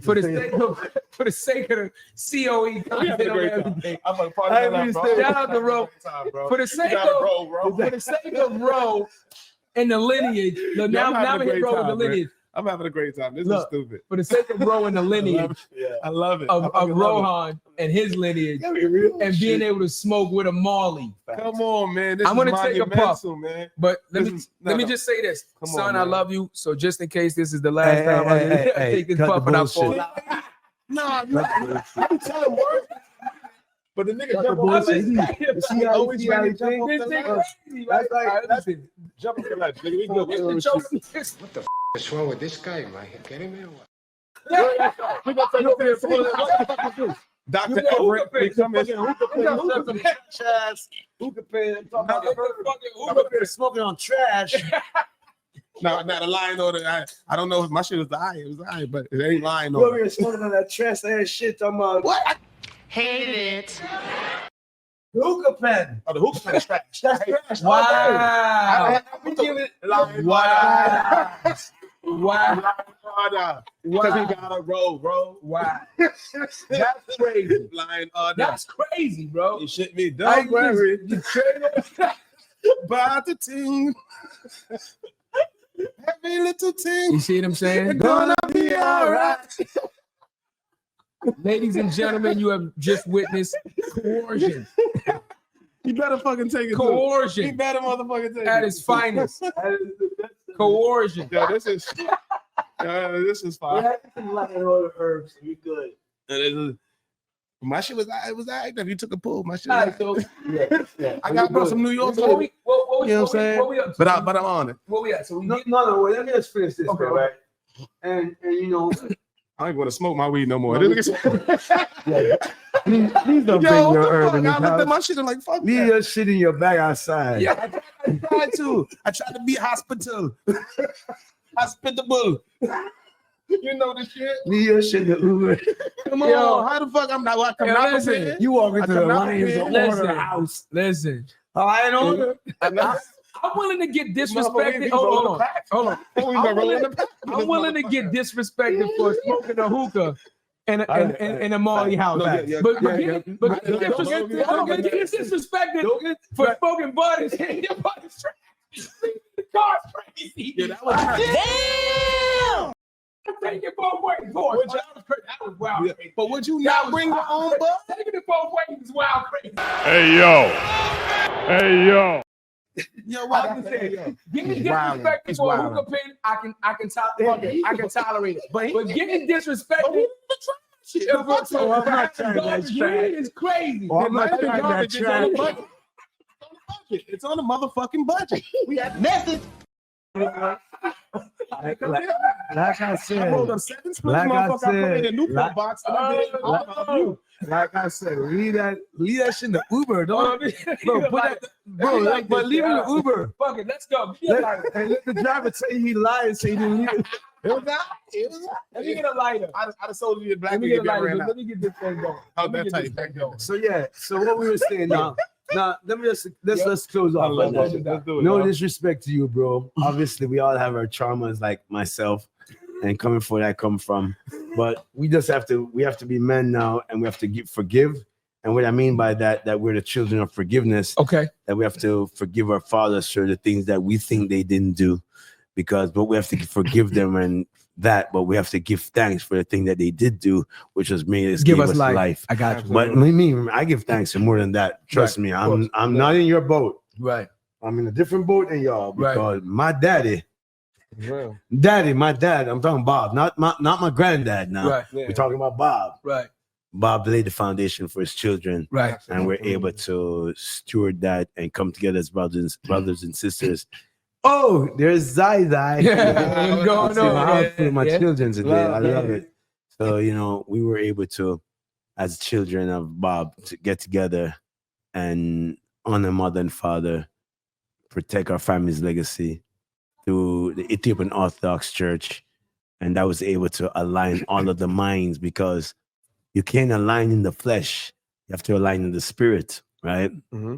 And through the church now, that's how we're able to have one mind, like a Christ mind, a Christ consciousness. So when you have those things, you definitely have forgiveness, because you have to forgive, So when you have that Christ consciousness, you turn to just develop generally forgiveness, because No man is perfect. You're not perfect. Your son might say, but Dad, your son might have some faults with you. But just you because, better say I'm perfect. No, wait a minute. Wait a minute. That's coercion. That's coercion. That's a fucking problem right there. That shit, nigga. No. We trying to be like Pops out. Don't let him coerce you into no bullshit. It better be a poster this big in your house of your daddy. It better be a poster this big when we get the crib. No, but guess what? But you won't get. Guess what? You won't get this. Here's the thing, though. Here's the thing. I love Here's it, the thing in the household. You know how you get the stature in the household? Let's do it. Talk about it. You got to be Christ-like. Okay. And the Christ consciousness. Because remember, right? When you're teaching your children about the Almighty God, they're going to gravitate towards the Almighty God, right?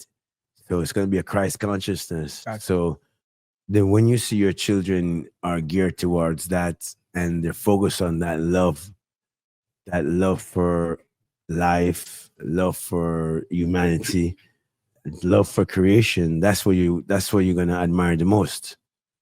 Mm-hmm. So don't coerce.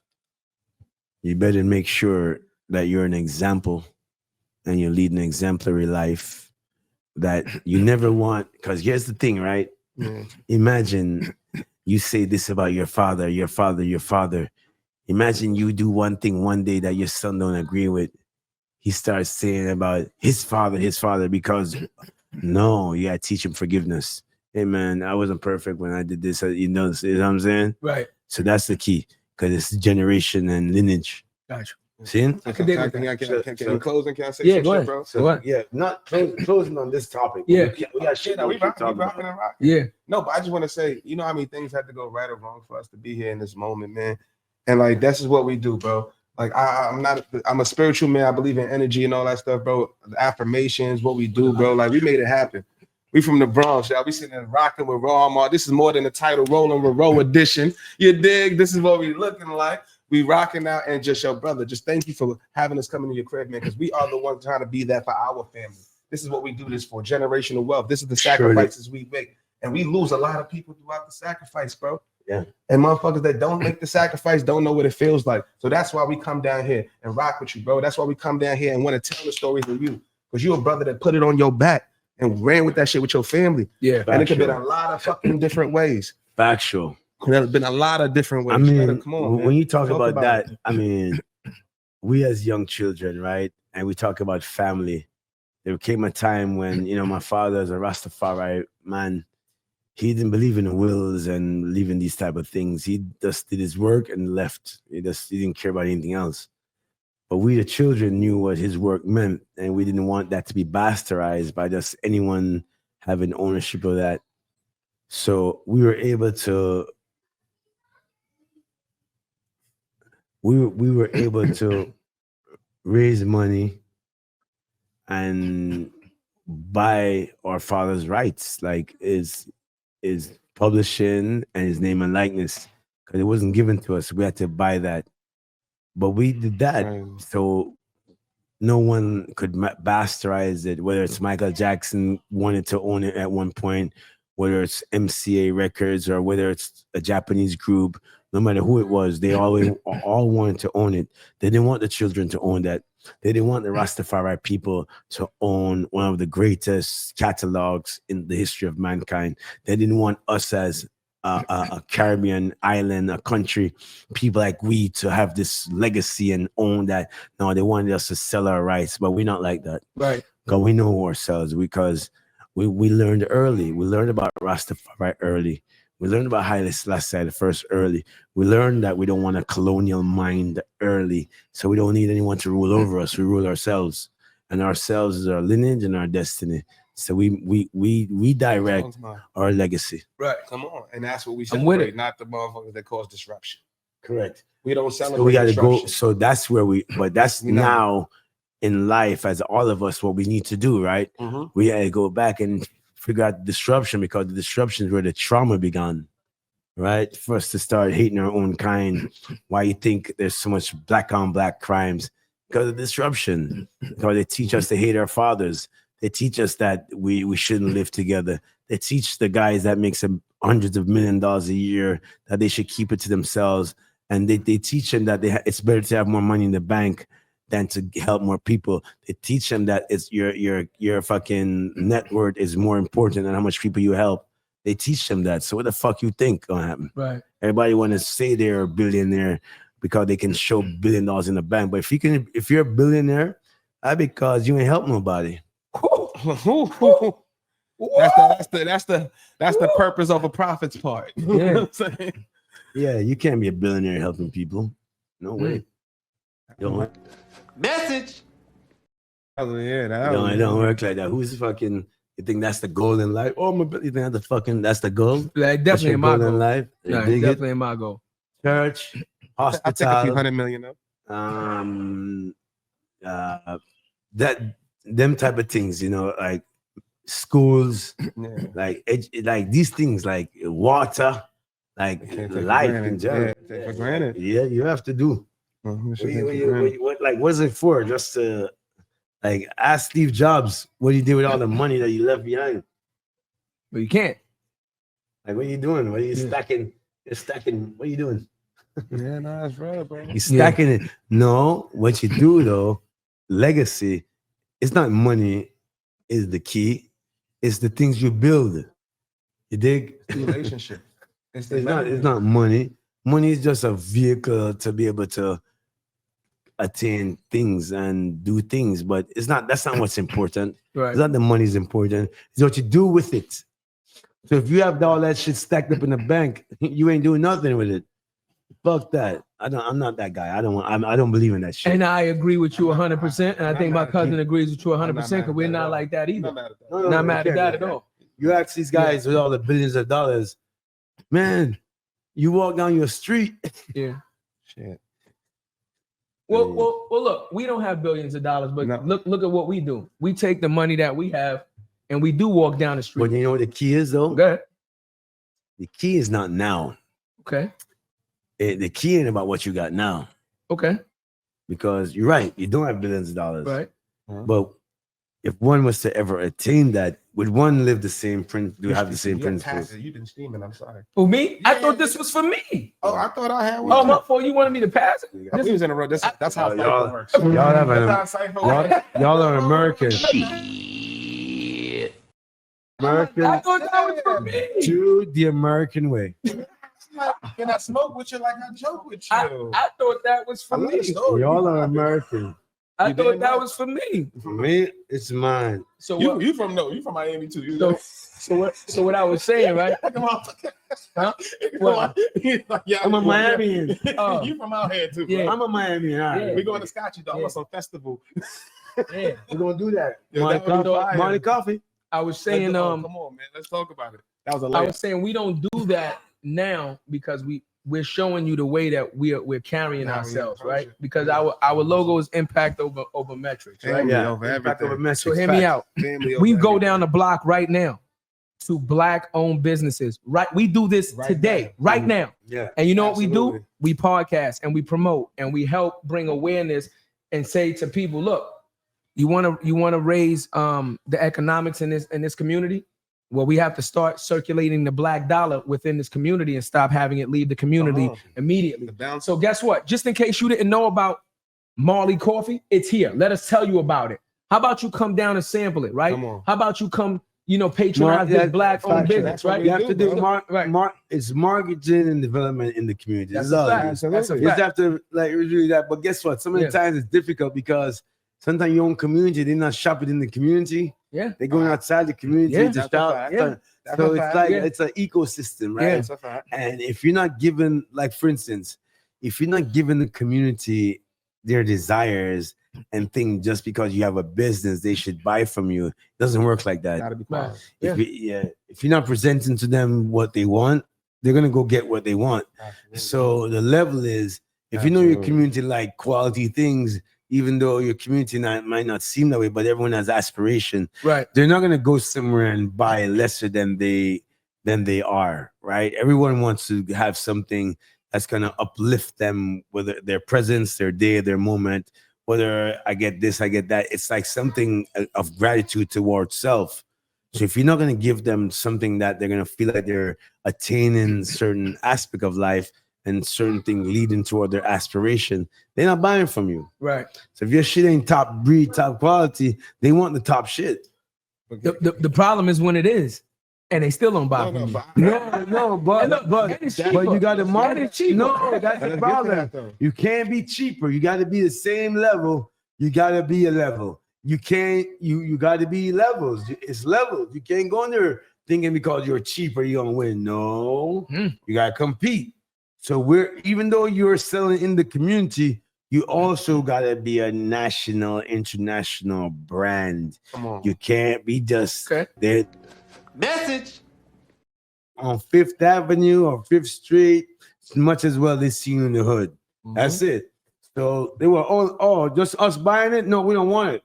We want what everyone else want because that's what they're seeing on the TV. And that's what they're seeing on social media. That's what they're seeing everywhere because it's all about the marketing. It has nothing to do with community. All that community stuff, it only lasts for a time. Then they get tired of it because sometimes the community business keepers, they're not upholding the standard of the business practices. So people get tired of you not having the right principles of how to run a business. They get tired of you not having all the right shit all the time. So motherfuckers gonna go where they know it's gonna be the same taste, same profile every time I go there. So if you don't have those practices, if you don't build brand equity, just not because you black or red, blue or pink, motherfuckers gonna buy from you. No, you need to build brand equity and you have to be a trusted brand. So motherfuckers, you can become in their household brand.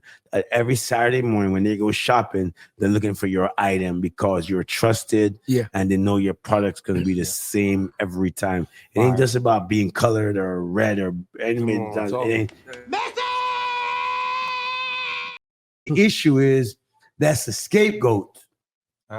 That's your scapegoat. Yeah, cuz I was gonna say some real shit. Like I'm just shit from business shit.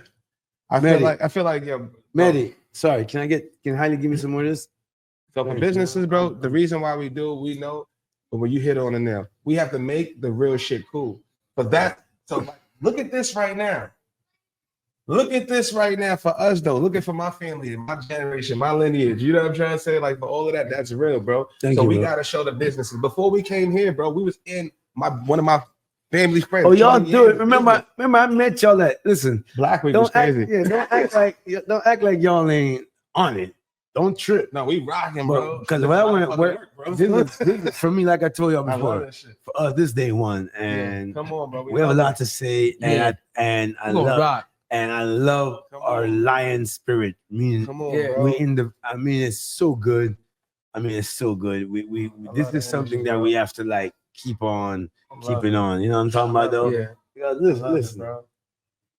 We all come from different walks of life. Like I told you, I got Mehdi, who is from Guadeloupe in Paris. I got Haile, who is a black martial artist from Ethiopia, also a monk.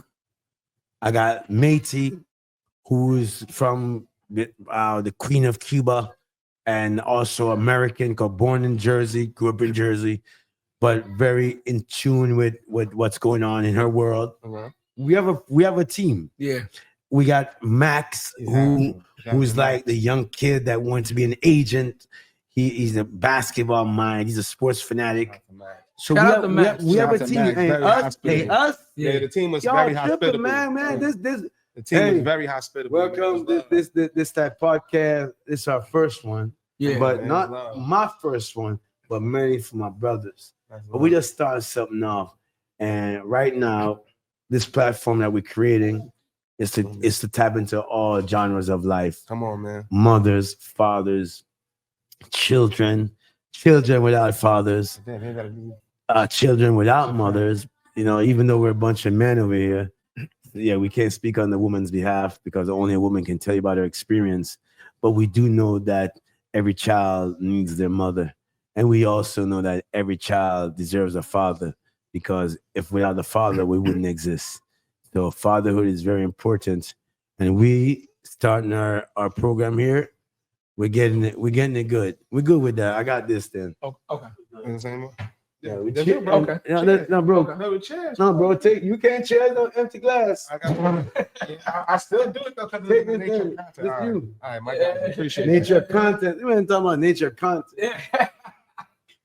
Put that down, man. We Let's got to cheers. roll, bro. Roll and roll. We want, hey, roll and roll. Love, man. We always had something knock up. Yeah, absolutely. No, come on, we got to stand up. But we not done yet, though. We need to, but still, this is just for the content, bro. Because we here. This is monumental, man.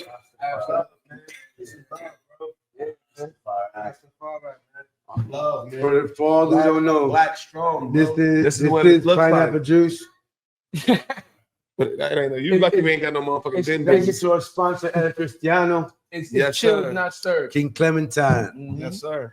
So yeah, man. Yeah. And like we say, what we building is our journey in life, and we're journeying together. Your podcast, when we met at Black Week, just by the both of you and energy, I was very happy. This is our third time seeing each other. Yeah. Yeah. Let's talk.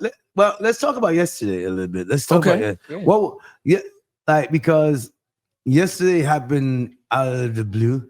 A woman just called me and said that she had this Blue Mountain Coffee Company up in a coffee shop in West Palm Beach, and she wanted to do a kids' toy drive. And if I would put my name on her flyer, so I said, "Yeah, do it." How you like that experience, bro? How was that for you? It was dope. You want me to be? I'm gonna be honestly. Go for it, bro. Yeah, lead off. Real, brother. real. All right. I think there was a lot of people that didn't want to know the more than the title. I think a lot of people were just like, you know what I'm saying? Like that one dude came up to you actually for a picture, said, "I know you're Marley, but I don't know which one." You like Google me or some shit. No, he didn't say that. No, I mean, I really didn't care about that aspect. No. I'm just No, but he didn't say that. No, he that's said no.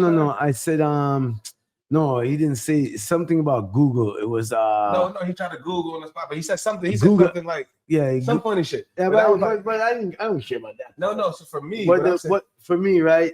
Because when you say like he's right, because when you see a Marley, we represent all Marleys.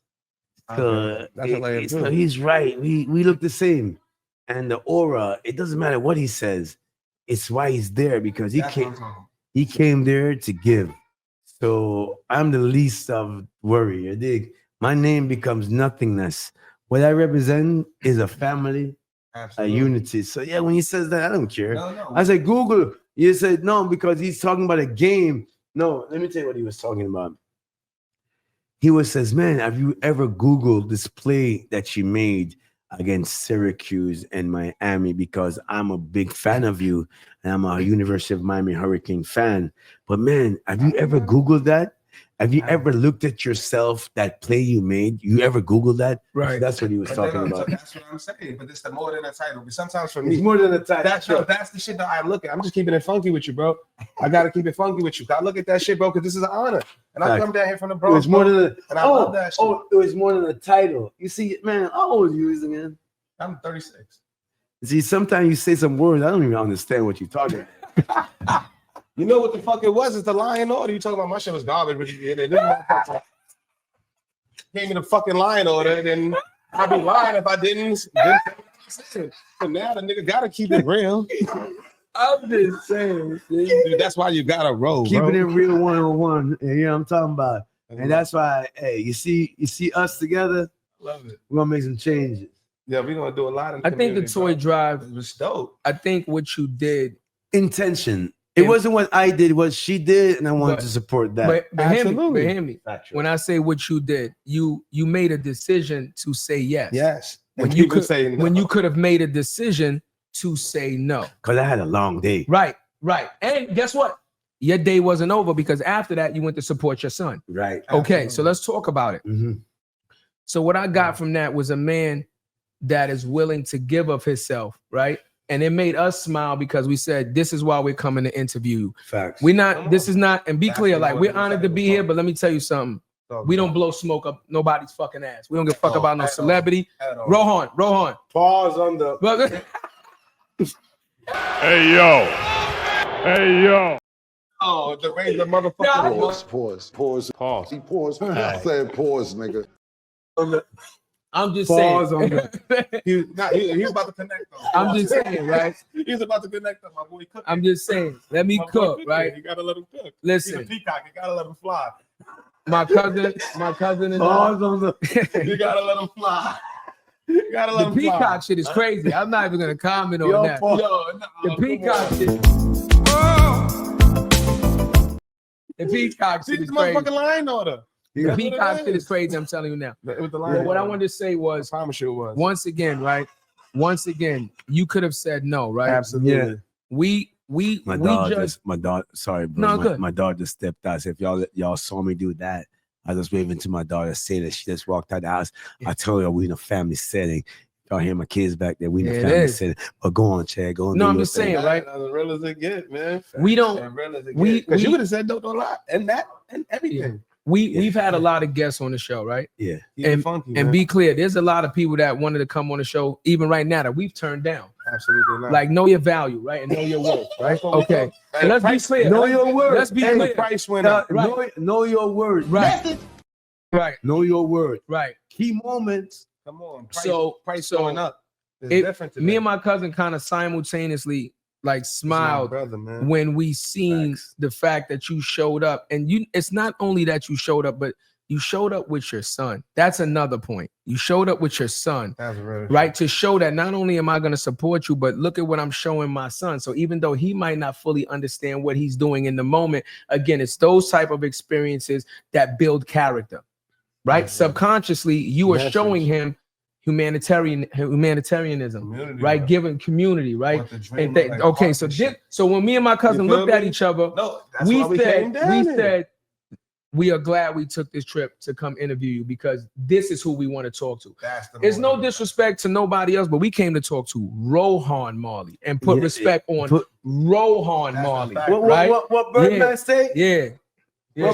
What Birdman say? Yeah. Put respect on my Yeah. name. Put some Yeah. respect on it. I'm just keeping And it that's 100 what with we you. keep it funky. I'm just telling you what it was, Bro, Rohan. Like, it's a lot. so that's what we got from it. We looked at it experience like a lot that. of- We experience a lot of real shit and we experience a lot of fake shit. Bullshit. This is our third time meeting, bro. Mm-hmm. We gotta. Well, hey, listen here. Yeah, Let me tell you about monumental. what they say. Best man who manifest was a hard one like amen. Best man who manifest was a hard one like amen. Best man who manifest was a hard one like amen. What that means, trifecta, the Trinity. So, in the name of the Father, the Son, the Holy One. That's what it means. Three. Tres. Three. Uno, dos, tres. Like three of us on the camera. I'm saying, like, so, you know, So, when we talk about the so we third go- time yep. meeting, yeah. That's real. is what we mean is the Trinity. So, That's real. and shit. it's destiny. And Yeah, it's whether it's the third time, the fourth time, the fifth time, the sixth time, the seventh time, there will be those times because we feel like our togetherness Come on, man. is building something strong. Something special. Like we hear about trauma. We talk about Facts. trauma, fatherhood, you know, and it's important because like we're sitting here, but on the other side of us is Blood's son. We got Max on the other side. Yeah. We got Mehdi on the other side, and we got Heidi on the other side, which is a part of this team here that what we're trying to create, which is about this universal soulfulness, you know, and inclusive of all people, everyone. You like you hear in the background all the time is gonna be my children's voices. It's just what it is. But we can't edit that out. What are we supposed to do? We won't edit that out. What are we supposed to tell the children? We're in the comfort of their own home, actually. So you're gonna tell them be quiet there? No, we just have to. It's just what it is. So if you like real, we're real, and obviously you can hear by us talking how real it is. It's the future of content. Yeah. This is what it looks like. But it has to be real level. You have on a to. real level. You have to. Not the superficial shit. Not the bullshit. Right. Something. Yeah. So, As entrepreneurs, Yeah. have you ever tried the coffee? I've never tried. You never tried Marley I don't coffee? drink coffee at all. I'm a coffee drinker. He drinks coffee. I don't drink coffee at all. Let me tell you I something. don't drink coffee at all. Why you don't drink coffee? Because I don't like it. Why? Let me ask you a question, man. Sure. I will now be drinking. This is now sponsored How by you- Marley Coffee. I'm just saying. I drink Marley Coffee every morning. What are you talking about? But he does drink coffee, so I'm you know getting- he Let does me- drink coffee. let me He ask- does Marley drink Coffee every Yeah. morning. It's now Let sponsored me by ask Marley you a Coffee. question. What you don't like about coffee? So, two things I don't like about coffee. Yeah. One, I'm not a big fan of the taste, and I've had several different coffees. I just don't like the taste. Number two, I watch my mom a lot drink coffee. She probably wasn't drinking good coffee. No, but she go on, was talk. on no, We do no, the no, card no. up I'm tab. telling you, What coffee y'all drinking? Bustelo or what's the guy All with right, the camel? like I said, What's the guy with like the I camel said, or the she- mule? Oh, With the guy- I know what you're talking can't about. lie. With the guy with the other one, the Spanish one with the guy with the camel, whatever. But here's what I'm saying. Grandma used to drink Here's what I'm saying, right? Let's say his Me name. Wait. personally, right? What's his name again? Wait, hold I on. don't like Wait, it. Fuck that other brand. It's only Wait, drink stop. What's my man name? Because Bustelo ain't never What's fuck my with a man nigga. name again? No, wait, let me get it. Wait, let me. Bustelo ain't never fuck. What the is wrong with this guy? Am I kidding me or what? It is what it is. Stop Yeah. tripping. That's real Let me shit. tell you, what was your That's name mad again? funny, though. Wait. Juan Valdez. Juan Valdez. I'm on you. Whoa. Juan I'm with you. Valdez. Yeah, Juan Valdez. All right, go ahead, talk about coffee. Go on. You No, know so, what so you're you talking about. Go asked on. me. So, I like go. Yeah, Go. I so like. I'm I just like this. I like Yeah. this. But still, go. Let So me I'm just talk saying, coffee. I watch my But I'm mother a drink coffee it. man. I'm a coffee man. But I'm gonna tell you a couple of things about coffee and why certain stigmas are there about coffee. Okay. But go on. I'm gonna So- give you coffee so- history. So again, I watch my mother drink it religiously every day, in the morning and stuff like that. Sure. And then I watched other people around who that drunk coffee. One, I didn't like the fact that coffee like makes your teeth yellow and all that shit. A lot of people that drink heavy coffee makes your teeth yellow. Get the teeth whitener. Right, okay, hold on. And then and now with me, even as a young kid, watching my mother drink coffee, I've always been an athlete, so I've always been in shape. So the caffeine and stuff like that, and the sugar that comes. Well, you're with not an coffee- athlete no more, but whatever. Keep I'm going. still you will not. You will not. I'll take off the glass. You will not. I know you a little sore, but listen. Right.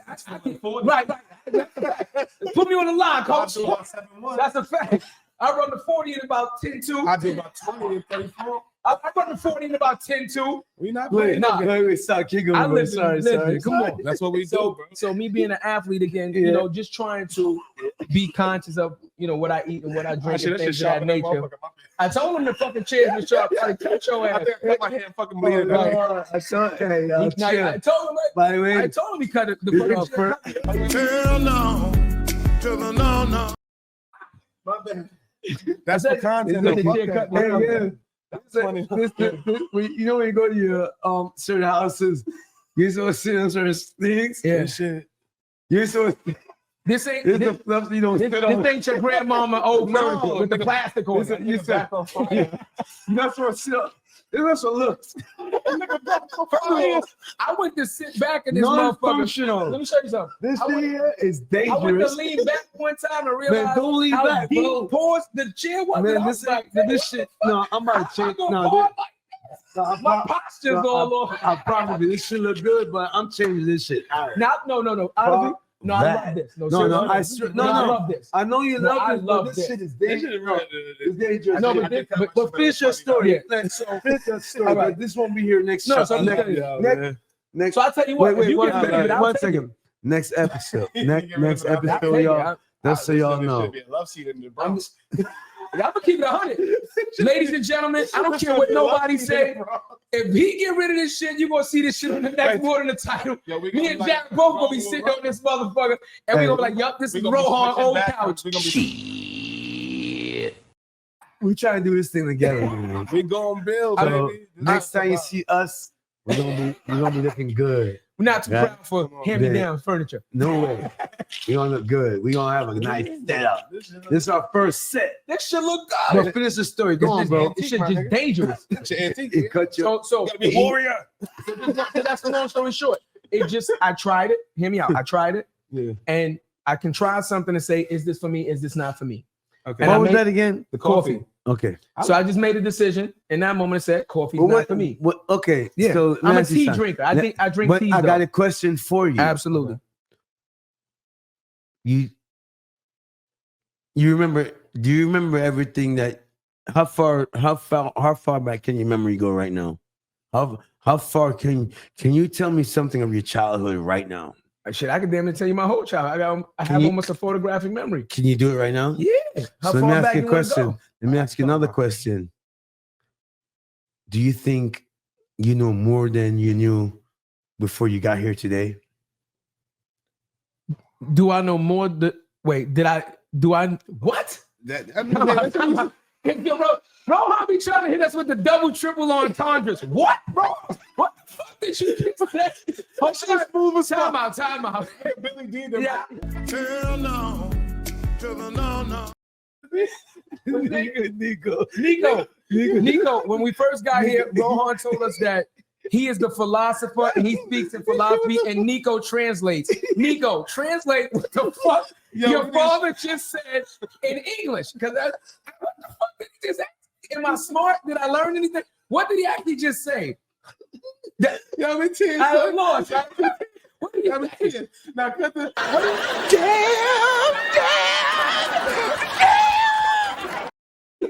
And you got me asking the wrong stuff. He's like, I'm not Nico. Oh my God, my stomach. No, it's okay. No. Back it up. Okay. It's crazy. Yo, we fuck with you. Let me ask you again. Oh, shit.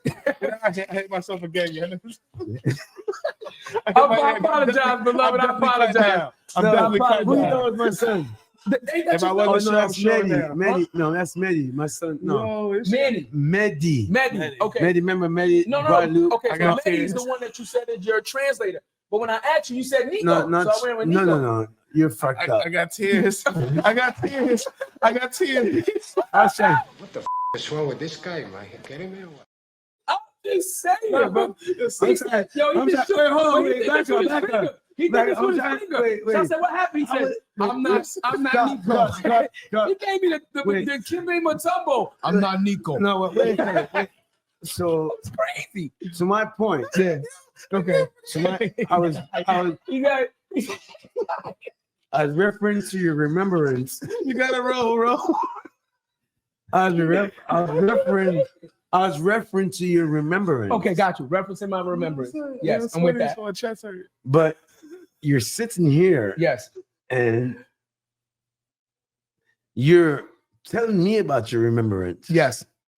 Which I'm trying to reference, but you're mixing me up here. You asked me how far back could I remember. I said, how far back would you like me to go? Mehdi is Nico. 1 second. Let me do this. What? You are not the Mehdi. What? You drink Marley coffee now. This is that double, triple entendre. You drink Marley coffee now. You're trying to trick me. He drinks Marley coffee now. What? You asked me. I was trying to figure out if this was the question. Let me know. I was trying to figure out if you were asking me, do I feel like I was smarter before I walked in this house than I am in this moment? I did not ask you that. That's what I thought. Those are my words. No, those aren't my words. So what were you trying to say? I said a couple of things. Okay. First, I asked you about your memory. Got that. I answered that. How far back can you go within your mind state? Can you remember when you were a child? Yes. How far back can you go in your mind? Right? Okay. And then the next point was I asked you, do you feel like you have learned anything more than you have learned before when you got here today? Ain't that what the fuck I just said? No. Yeah. Hold on.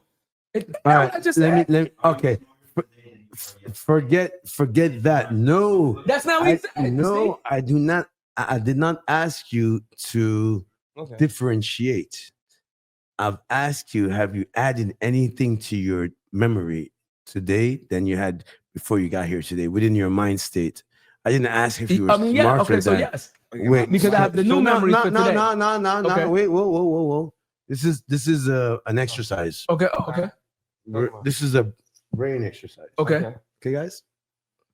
So your memory is sharp. How sharp is your memory? Pretty sharp. Pretty sharp. How far can you think back? To my childhood. Where's the spliff I gave you before? Give me a spliff here. Okay. This was the one. Is it your first time smoking? Spark this. Yes. Yeah. Absolutely it is. That's what I said. You said how Absolutely. One second. It absolutely is. It's your first time smoking? Absolutely. Yes. Absolutely. You don't like coffee, right? I absolutely don't. And I don't drink it. I got another question for you. Absolutely. Do you like herb? Herbs to cook with and mix? I use cilantro. Whoa. I use cilantro. I don't know what kind of herbs. You set yourself up? What kind of herbs? What the is wrong with this guy? Am I kidding me or what? Can I ask you another question? Okay. Do you like herbs? I need more content to that question. I learned lion order. Do you like herbs? Did you like the spliff you? I get it. No. Did you like? No, it didn't taste like anything. Honestly, I found no flavor in it. If that's what you're asking me, Okay. I found absolutely no flavor. I found absolutely no flavor in it. This has way more flavor. Okay. I enjoyed this way more than I enjoyed that. Okay. Honestly. So guess what though? Yeah. Guess what? We stand on business. When you're thirsty, one Huh? second. Yeah. When you're thirsty Mhm. and you drink water, Mhm. what water do you like to drink? Preferably smart water. All other waters I can't drink water. What water did I give you today? You didn't give me any water today. Did you drink any other water since you have you only I drank? haven't drunken any water since we even landed in Florida because we went to You don't drink water? Walmart. Hear me out. So we wait, went to you haven't Walmart and bought drank that water? hurricane water. So you haven't drank water since you've been in. That's correct. And my son said it tastes like hurricane water. Do you- And I have not drunken any water since I've none. I'm telling you. Damn! Have you? We You're bought a case of water. dehydrated. Did you see me drink any water? You're dehydrated. I am probably. So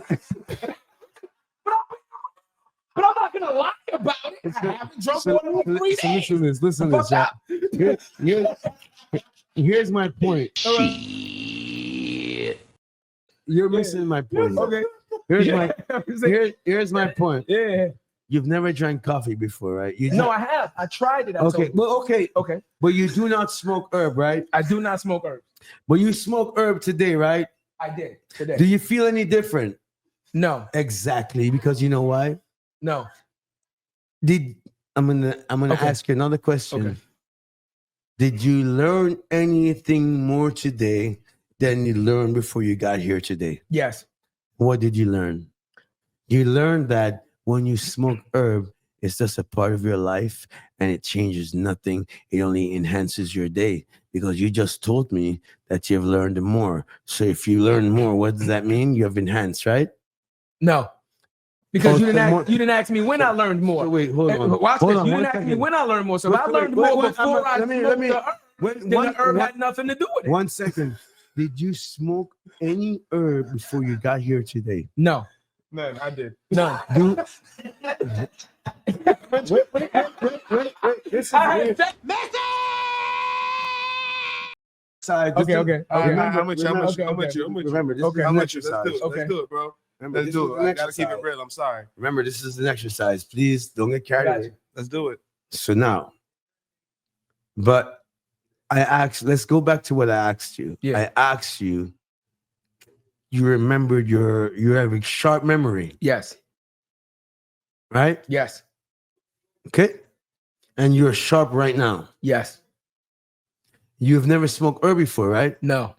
But you've smoking herb right now, right?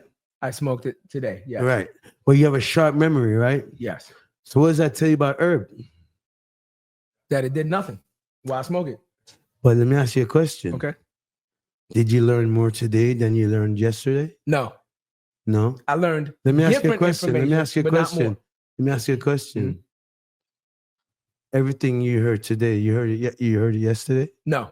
So how is it possible that you didn't learn more today than you learned yesterday if everything you learned today you didn't learn yesterday? No. What you said was the things that I learned today, did I learn them yesterday? I never asked I said you no. that. I asked you. I said no. I did not ask I you said that. no. I said no. I said no. What the is wrong with this guy? Am I kidding me or what? I said no. No, I I didn't. said no. Because I learned things yesterday. I learned things yesterday. It wasn't the same things I learned today, Let but me I tell you learned things something. yesterday. Yeah. today you told me you agree with me, right? Yes. Right. And why would you agree with something that you didn't agree with before? Because you didn't ask me that. You want the answer to that? Because you didn't know. No. I have the answer for that. No. Shit. You don't even want to answer why I agreed, though. No, what you agree with is because it's what you would disagree with before. No. Well, I only agree because you said one thing that resonated to me. 1 second. Okay. 1 second. Gotcha. I told you, I summarized everything I asked you today. And during that summary, I asked you, did you agree with my summary? And you said yes. I did say that. So that means what you learned before was not what you learned today, because you agreed with my summary today, which is not the summary you had yesterday. Okay, correct? I can go for that. All right.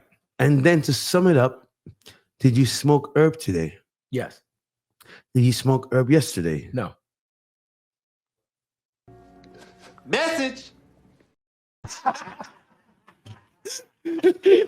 So that goes to show you that herb is a part of your life, because it neither affects you or it doesn't affect you. It's a part of your life. It's then a part why of your do it though? But why do it? Because let me tell you something. Mm-hmm. You don't even know yourself, because you didn't know yesterday, because what you're speaking of now, you're in the state.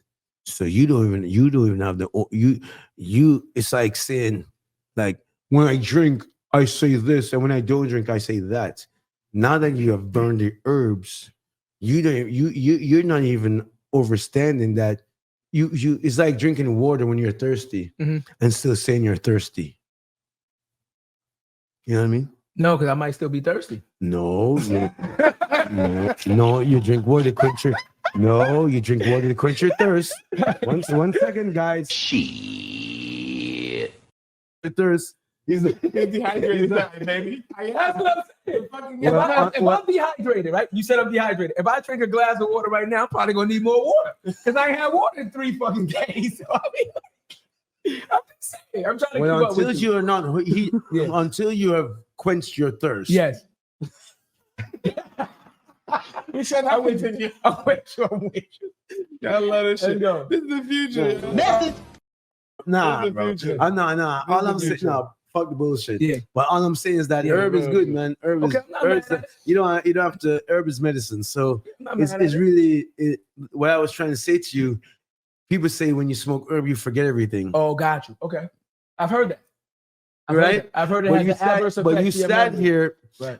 Yes. Yeah. You right. I've heard that. But you sat here and told me that your memory is sharp as ever. Yeah. But don't they say that's a long-term effect? Whoa. No, I'm just asking. Don't they say that's a long-term effect? Whoa. Okay.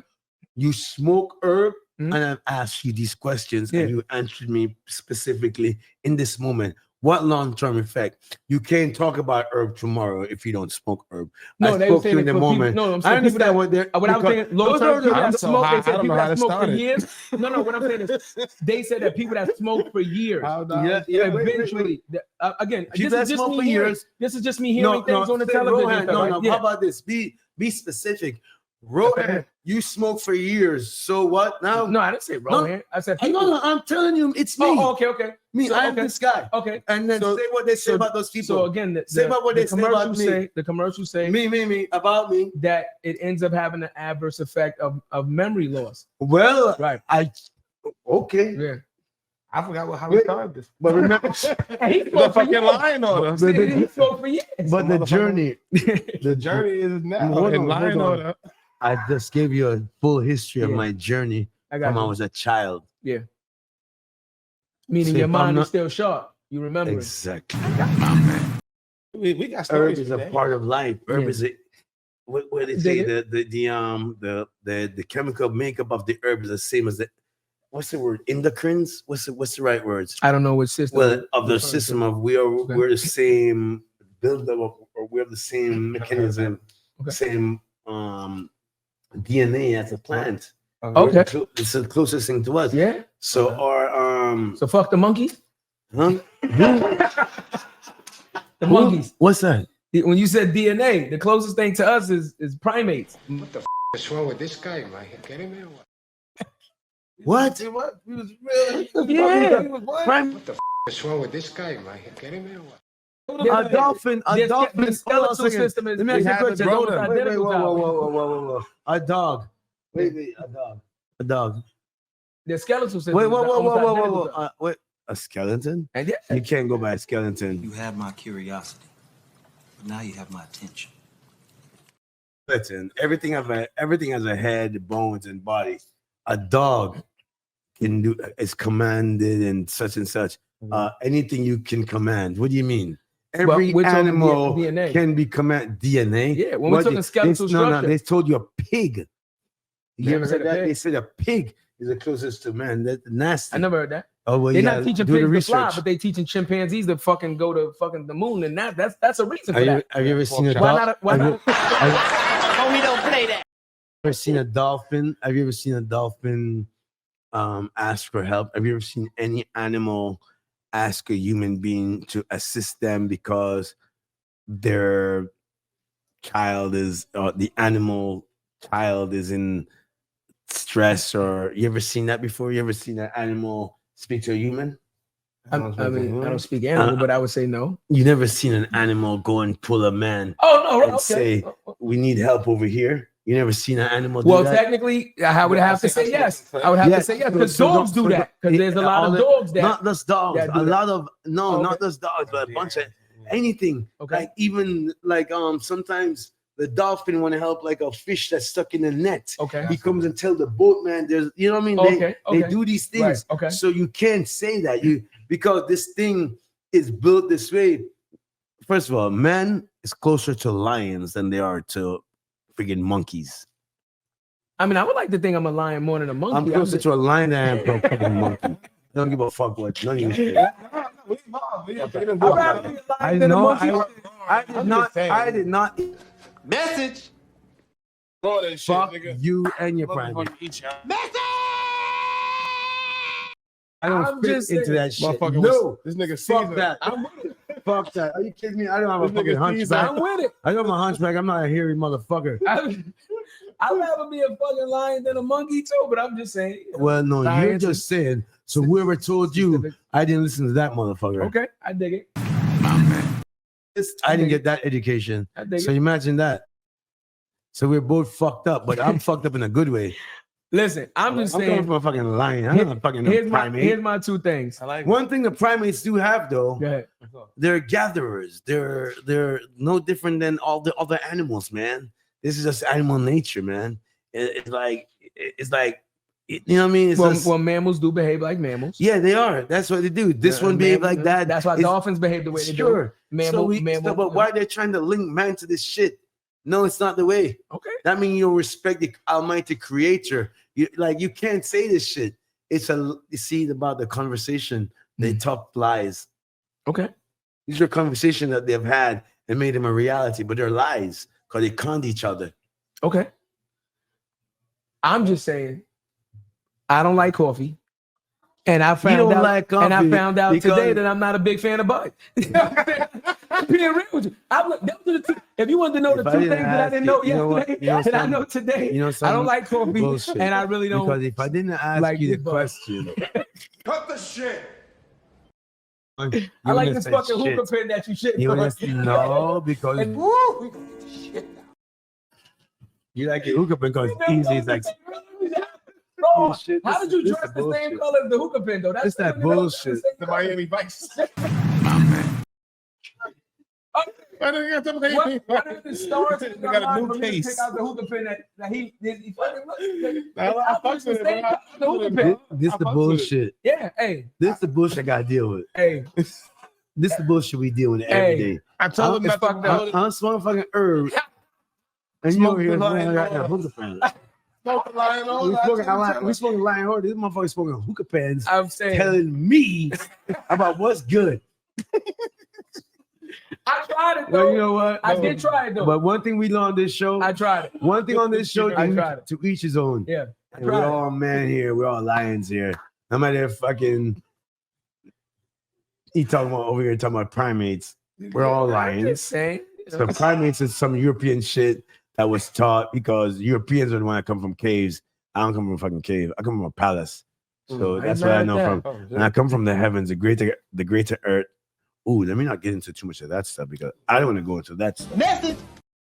The greater earth, but let me not say, I won't even say it on this program because they be banners if I tell you how I really think about this earth. It's all right. It's all I'm right. not saying it. I'm not. No, we need to grow first. Okay. Grow. Oh, that was crazy. Oh, time out. That was. Oh, Rohan, that was crazy. Hey yo. But grow was nasty. That was nasty. We need to grow was crazy. Ladies and gentlemen, I'm fully grown. Pause. He paused. I said pause, nigga. Let me tell the motherfucker I'm saying. I'm saying we need to grow first as a program. Yeah. This episode. This episode 1. It's a baby steps. This is episode 1. This is gonna be. It's gonna be out of control. It's gonna be fucking out of control. That's Nico right there. Nico. That's Nico. Nico, that's your haircut. Nico. Take off your hat. Nico. Okay. I thought you got. Let me see. Turn it on the back. Nico. Okay. That's Nico right there. Okay. Got you. Yeah. We was in here confusing. Your father was doing double entendres and confusing motherfuckers on who he was. I thought your brother was you, and your brother's like, I'm not Nico. He's like, we don't look alike. Now, if everybody uptown, the line order is good though. You want it. Okay, Jared. Hold on, Jared. So let's talk about it. You smoking bud? How is the line order? Is it better than the that shit got me? Motherfucker, you have no say here. That's crazy.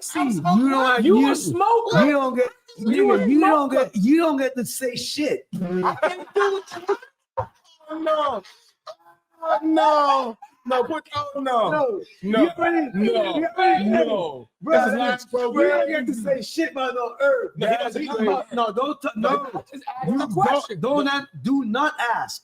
So the bud is good. You already talk about all this other stuff. It was a mind exercise. You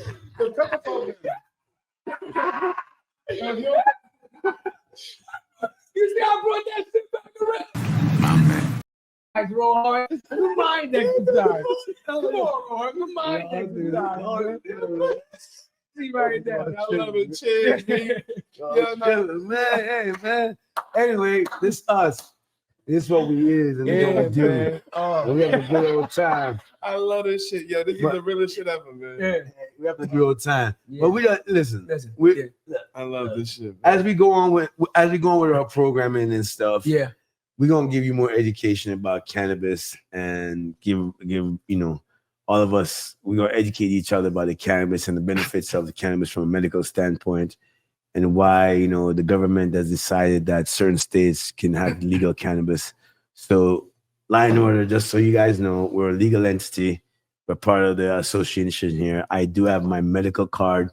So I'm legal to smoke. We're in the presence of my own home. So it's okay. So don't start tripping. I'm with him. We do.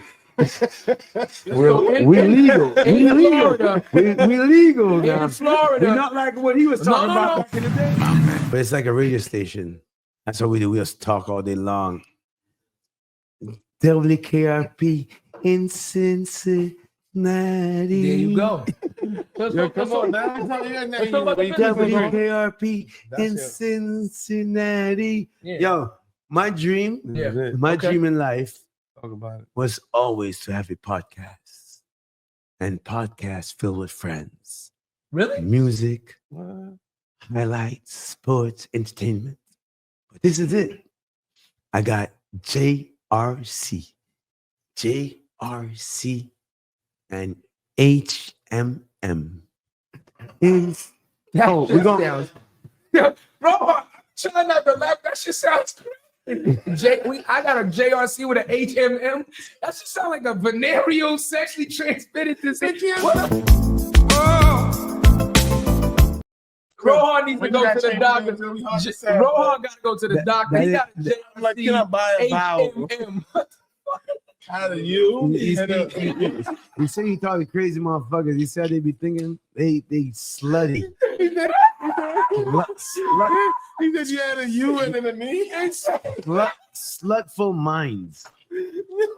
Yeah, the U and Rohan, how do you slutty? How did you gutter? contract forget HMM? What the fuck is a HML? Okay. Anyway, back to subject. Back to topic. I love Back it. to topic. So the businesses. Yeah, please on the biz, bro. Let's talk the businesses. Let's talk Marley Coffee. Right. Okay. First question, Cuzzo got. Marley Coffee. So, but you want to talk to him about it, right? Why coffee? Right. Any Why brand, coffee? any retail thing you could have went. Did y'all do any research? We did. What research you did?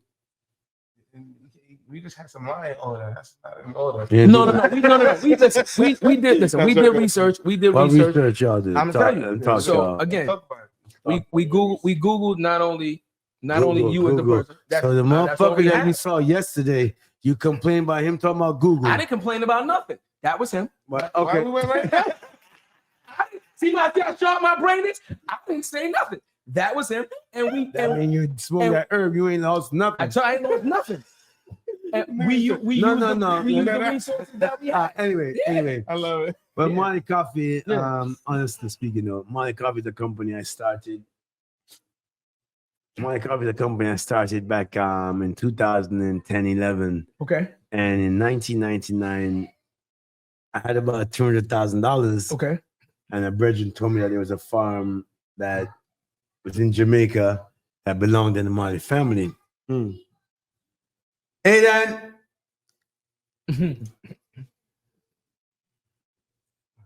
A brethren told me there was a farm in Jamaica. Okay. Huh? All right. Take your time. I'm doing something here. You take your time, okay? Don't talk too loud. All right, and soon we go. All right. Such a cool dude. That's a G right there. Can we tell you why we smile when we see your son? Yeah. Sidebar. Go for it. Because when we grew up, none of us walked around happy like that. That kind of energy, that kind of unfiltered, just love, unbiased, unfucking damage, untrauma. Sure. We didn't grow up with that. No, this is real shit. This is real shit. And you know why we smile too? Because his son is a little older than your son, but has that same exact. I showed him the picture. I told you, like, right? Next time I'm bringing my son. Yeah. So I'm just telling you, right? Like again, there's certain things that connect with certain people. That's one. Like fatherhood, and then fatherhood. That's what it's about. And it's a way, right? Because remember, it's a practice. It's not like I'm not special in that sense. It's just a way, right? And if you tap into the energy, it's like for everyone. It's just a way. So I learned this from my brother Steven, you know, my brother Ziggy. They're just who they are, man. And they're that of my father again. Like it's always about trying to find the goodness in father, you know. But anyway. Okay. 1999, coffee, $200,000. Yeah, you found a guy that said a farm belonged to your family. Yeah, there we go. So there's a piece of land in Jamaica that belongs in the Marley family. Yes, sir. So I said, yeah. I said, how much is it? Right.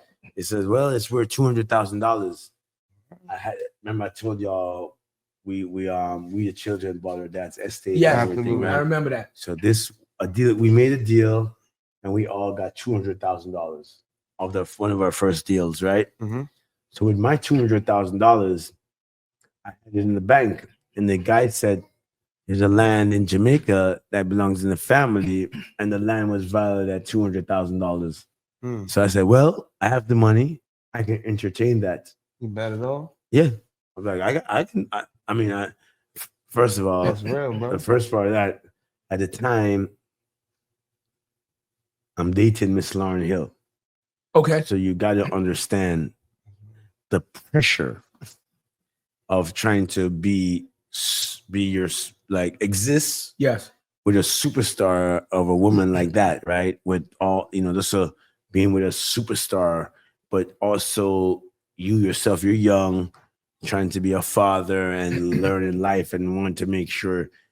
Well, you say, impressed because she's what do you do? Like driving me to do things. So I had to make sure, like, yo, well, if you want to stay around, you gotta do some stuff. Okay. Talk about it. I respect that. That's real. I respect that. Yeah. No, I respect That's real. that. Yeah, yo, that. you ain't no one man, ain't no one woman show. Yeah. I mean, I had my father's things, but when you build a family, it takes more than just your father's things. Yeah, gotcha. You gotta do the man thing. Message. Yeah. Okay, so you bought the property. So now I had $200,000. I go to Jamaica. I see the land. I'm like, what? I said, man, ain't no man in Jamaica that look like me have nothing like this. Right. That's my first thing. That's my ego, of course. Mm-hmm. So I said, you know what? I want it. Okay. Because the river was so beautiful. It's a Spanish river. And when I saw the type of property, the first thing I thought about, the first thing that came to my mind, I'm like, wow, this is ancient land. Okay. Because there was untouched things and things that no man has touched. Like the rock on this property, the rocks on the land is like the size of like 30 stories tall. Right. The property, certain parts of the land, you know? That's wild. So right away I say, you know what? I want this property. Okay. But when I was on the land, the only thing I could think about was what the land was good for, you know? I saw a lot of apple tree, a lot of pineapple growing. So I thought like, wait, you know what? This land is fertile, you know, this land Very is fertile, not fruitile. Fucking fruits are fruitile. It's the line order.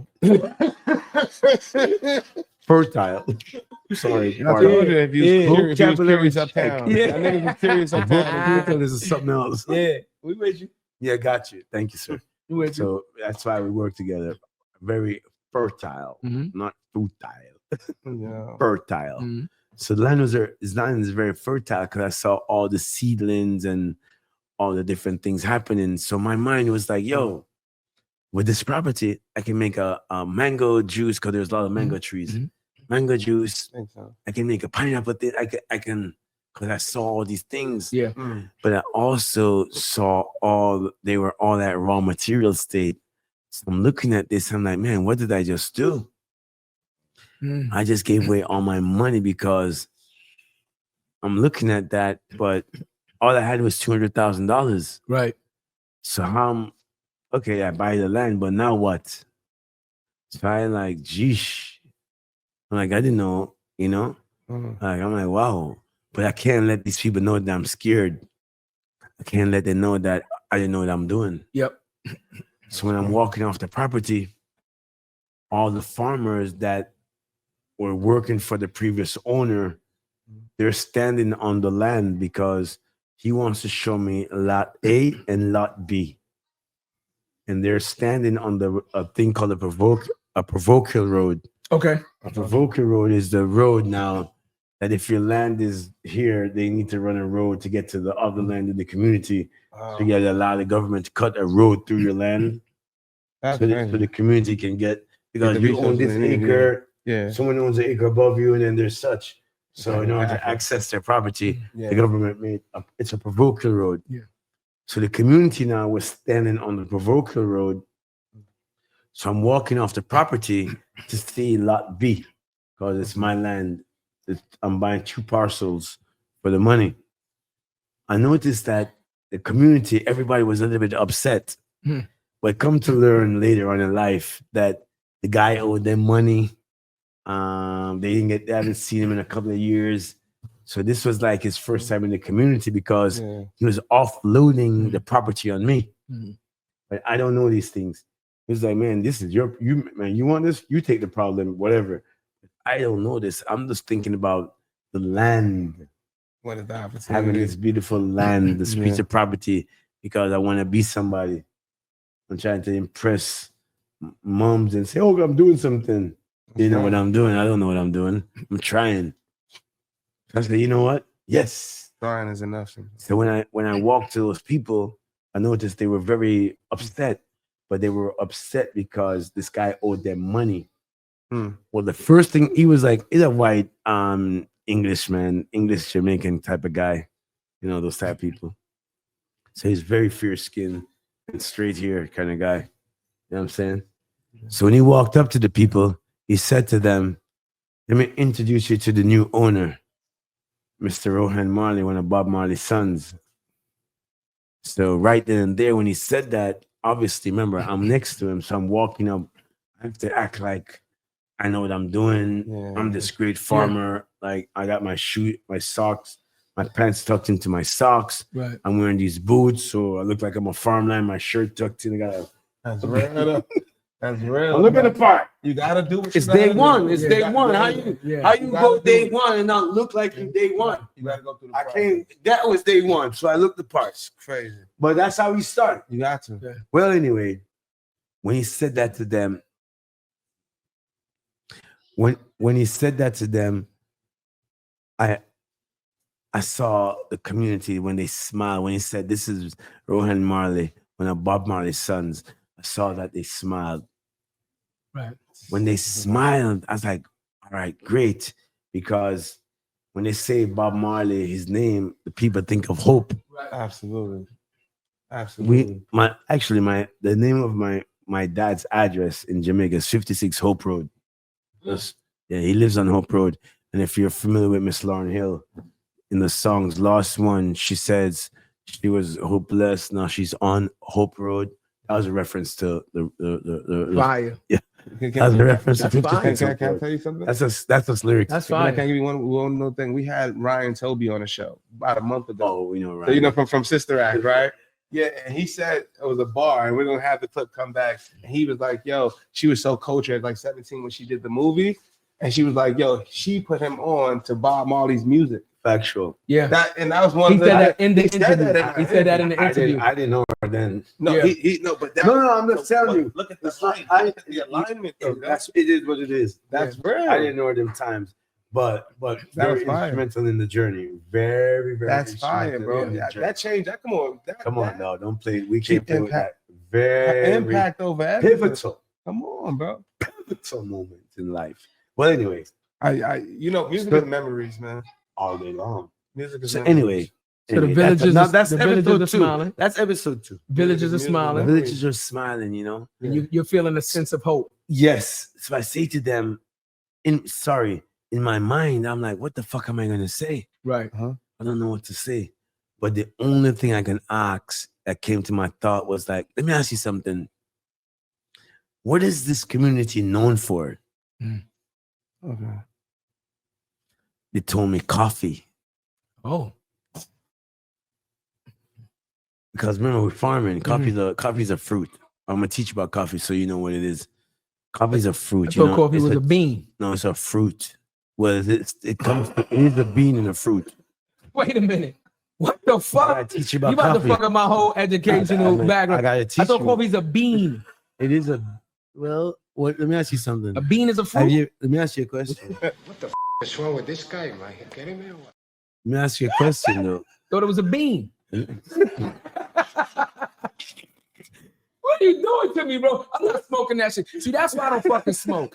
Cause see, when you start smoking, motherfuckers will tell you anything, and you will start falling for this shit and believing anything that they say is fucking crazy. You know what I'm saying? I told them we was in a family crib. What's going on here with Jared? Peace. What Hollywood saying? He got a smack, bro. Your father. We're gonna talk to you on the sidebar because living with and growing up with him gotta be crazy. Because the double entendres and the triple reverses each other. Then he had me smoke this shit and he trying to tell me coffee's a fruit when it's a fucking bean. How do you grew up with this? Your episode 2. How did YG navigate growing up? The Rohan Marley. I'm not believing coffee's a fucking fruit. I'm gonna It's a teach you bean. something. All right, here we go. All right, let me know. Let me know. Yo, bro. YG. Yo, YG. I'm actually because bro, I fuck with your song, my nigga. I need to know what that session was like. What was that session like? What is one of your favorites? Like tell me that session. I love that song, bro. You knew it was one. You Come sit knew down, it bro. was one starting. You know what you know. He doing this thing. Okay. Like, yeah, I did, but like, I played for people and it didn't get the same reaction as it got until I finished it. Okay. Gangster, bro. Love that. Yo, you bro. should have been getting the B-roll because the camera can catch his angry shit. Yeah, oh But shit. we good. Yeah, That was in his zone just They're now. in his zone, yeah, big up. That was monumental. Yeah, Dog. Yeah. well, I'm Sunday thing. Yeah. Okay. That was monumental, bro. That's Yeah. love. Yeah. I love that song. I got video smoking on my birthday. That song. And the shit I had wasn't. Yo, garbage. YG. But yesterday, hey, let me tell you something. My two here, like while we're here at home, Yeah. I'm gonna tell y'all something. So we're here at right. We did Rolling Loud. My two sons performed, Friday and Saturday. Come on, yeah. But Congratulations. one of the nice moment of the night, right? Mm-hmm. So I'm standing on the backstage, right? And Mama Zion, Mama Hill is grandma. Mama Zion is Miss Lauren Hill. Right. I'm standing backstage, and at the time, my son, he was performing, but his mom was rocking the stage, and he came backstage. But I really didn't know that the owner was standing next to me of the owner of the Rolling Loud. I thought he was just a superstar. Okay. He looked like a superstar. He dressed like a superstar. Right. Man, you dig? So one at a time, a security guard. Remember, this is the owner of the Rolling Loud. So obviously, all that is his domain. It's all his territory. But hey, Yeah. I'm there, my son. I respect people's zone. Absolutely. So his security guard came. He was standing next to us, right? I'm just chilling on the back. A security guard came over to talk to him. But remember, it's Mommy Zion performing. Right. So this motherfucker decided that he gonna stop right in front of me. Right. And my sons, they know me good. It was Nico. It was YG and Nico. Okay. And the owner of the thing. But my son performing now. Right. Yeah. My son saw that shit. He said, "Eat that, buddy. You want to see my dad right there? Yeah. That's real. Standing in front of my dad. Yeah, that's I real. know I'm performing, but you're standing in front of my dad." Yeah. That's And real. then the owner like, yo, shit, pardon. Yeah. That. Oh, that's real. Yeah. That's what's up. Yeah. Man. You dig? You know I caught That's that. real, You man, know that's I caught real. that. That's real, man. I don't like nothing. Yeah. My son turned around and looked at him like, yo, that's my father, that's all. And but like, oh, sorry. Yeah. Yeah. That's what's up, man. You remember that? That's what's up. Yeah, so that's son's moment. Yeah. That's fine. And same thing with son that big. Family, man. So coffee. So when I said that to them, that I asked them what are the community known for, they told me coffee. I asked them like, coffee like oil? They said, yeah, Mr. Marley, coffee like oil. I said, well, you know anything about coffee? Right. They said they've been farming coffee all their lives. I extended my hand. I said, well, all right, we're in the coffee business. Because in my mind, when I saw the smile, I was like, okay, oil man, cut down on the opening up a little bit there. Carry that on the table there, so that it not hear too much out of the put it on the table, on the table, move it down to the table. Nico. I love the family vibe, man. Yeah. I love the family Yeah, vibe. you can play on the table. Come out here too much. I love the All family right, open it. vibe. No, you know what? Let's rip out you better take out the file. Yeah. Only more than entitled. Remember bro. I said- Family, bro. Yeah. So when I said, once I said that to them that the community is known for, they said the community is known for coffee. I extended my hand to them. That's when I started. That was 1999. Okay. Started to learn how to farm coffee, grow coffee, process coffee. That's why I can tell you coffee is a fruit. Because why it's a fruit? Because when you plant the coffee, right, it comes like a cherry. Oh, okay. I didn't know And that. then the cherry has a pulp on it, right? Right. So you can eat the pulp and the skin, you take off the skin. It's like a normal cherry, a cherry. Yeah, absolutely. Yeah. Mhm. And then the seed The now, seed, the right. seed now is where the bean is. But before you get to the bean, you take off. You gotta pulp it and you get to the bean.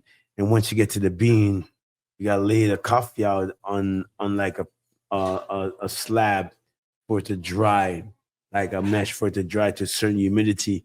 Once you get it to a certain humidity, now you gotta then hull it. Hull it means the bean itself, the seed itself, has a skin layer over the seam. So when you hull that, you separate it and you get to the bean, which becomes a bean, and it comes between two parts. Wow. So then after you get to the two parts of the bean, you then have to grade the coffee.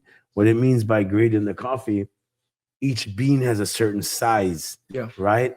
So when you grade it, you need to make sure that all your beans are the same size, so that when you get to the drying state, you got to dry for a certain time, and it's got to be cured to a certain time, so the greenness can get out of the coffee. So it becomes, it has to leave the profile, the taste profile, so the greenness comes out of it. So so it cures. Right. So after it cures, now the bean, the bean kind of get a little smaller, but then you have to size the bean. You have to drop it to a grater. And when you size the bean, why it's important that you size the bean? Because if you roast it, right, obviously when it goes into the roaster, the bigger bean will roast slower than the smaller bean. Okay. So the time it takes for the bigger bean to roast and the smaller bean to roast, the smaller bean will become burnt. So your taste profile becomes off. Right. So that's grade 1 coffee. How long? Right. How long does it take from process? That sounds like a lengthy ass process. Like, how do you to get to market? I never knew that. That's bro. I'm like, that sounds like a lot. So like, how quickly can you get to the process? How quickly can you get to market? It's a long time. You're talking about, from you pick the cherry, you pulp the cherry. You're talking at least a 6 months process. What? For one batch? Not one batch, a certain amount of batch.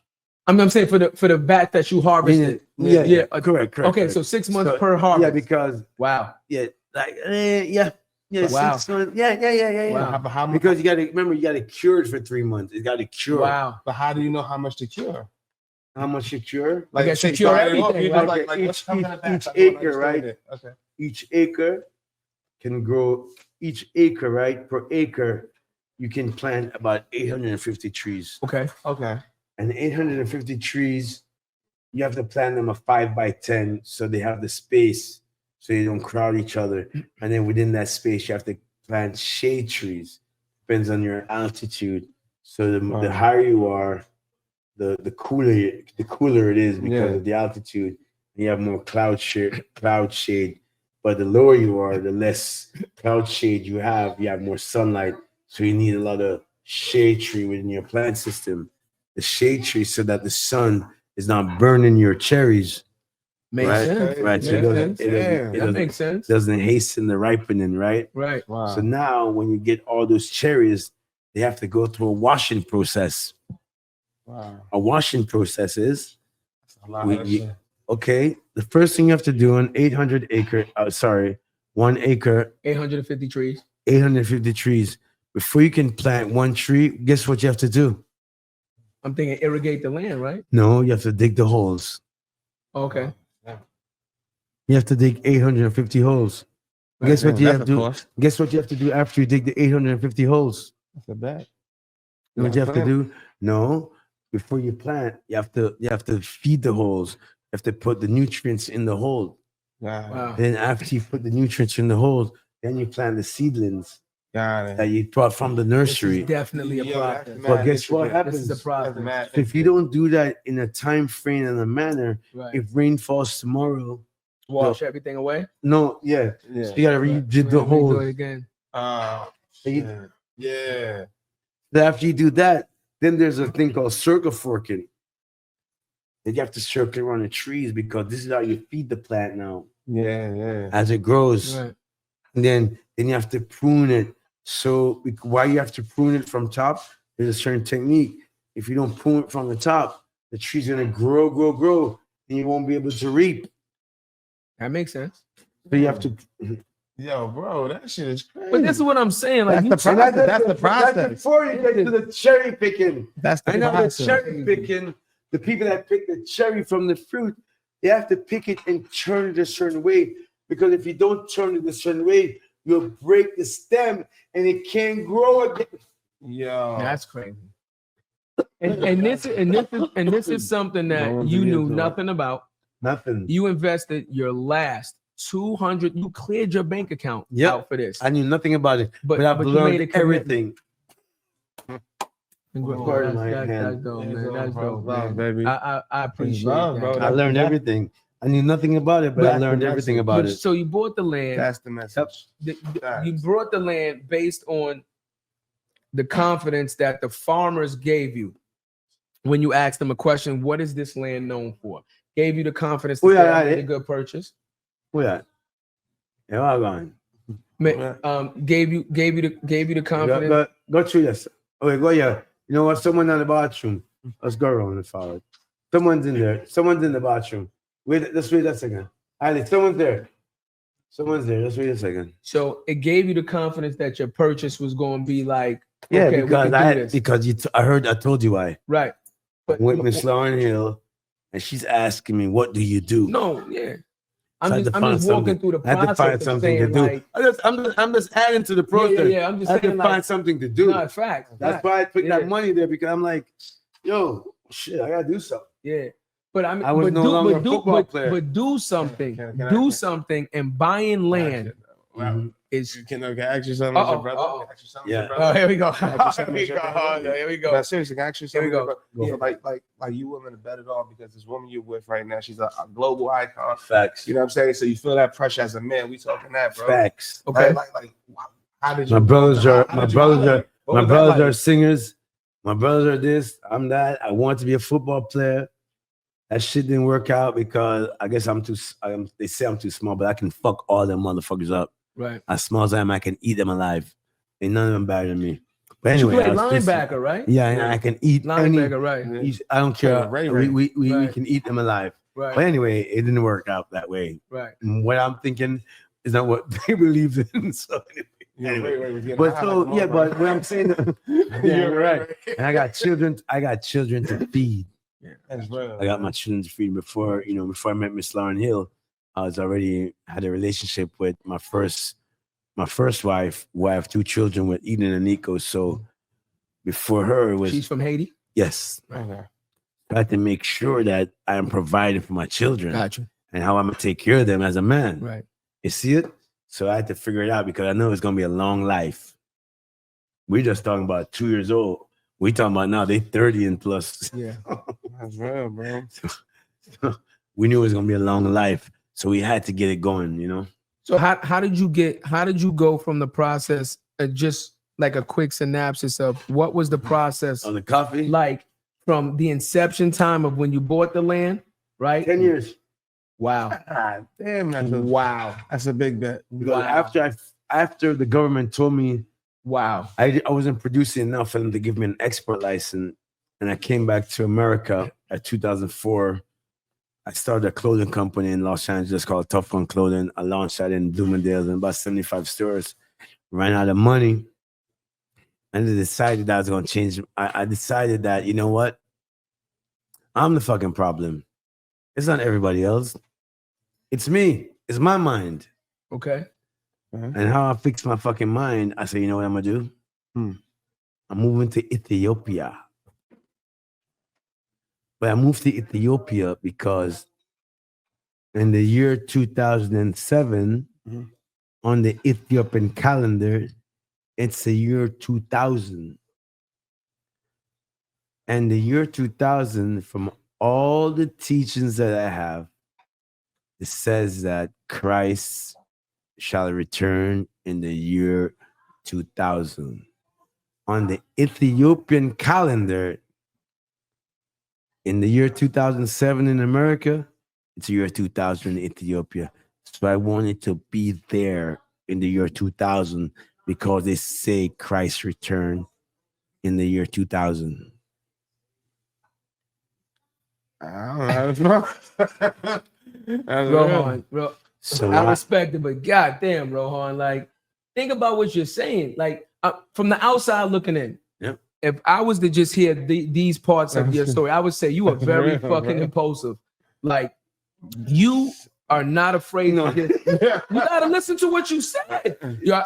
First of all, most people, doesn't matter who your father is not giving up their entire $200,000 for a piece of land, knowing they're gonna be broke. $20. No, I'm just saying, knowing they're gonna go broke after that with no resources to do anything with the land, just hold the land now. Impulsive. You did that. Come on. Then you like, impulsive. then you're like, yo, I'm giving to the fucking. Don't get it twisted. It's your fault sometimes. See? Yeah, it hurt me in places, but yes. But I wouldn't. But yeah, you something very super impulsive. Very impulsive. Facts. Yeah. You got the but you know what company, though? Then you're like, I'm moving to Ethiopia. Yeah. Again, like I'm not being funny, bro. Look, you move from Jamaica. You move from Jamaica to Miami. That's one thing. Shot the case. He said you got to risk it for the biscuit. Oh, That's what my 6-year-old said. Okay. You got to risk it for the biscuit. I understand. Like a No, I understand. But you're in Miami. Sometimes you got to do it. You're in Miami and you're traveling to Jamaica I want to work. I want to be an NFL player.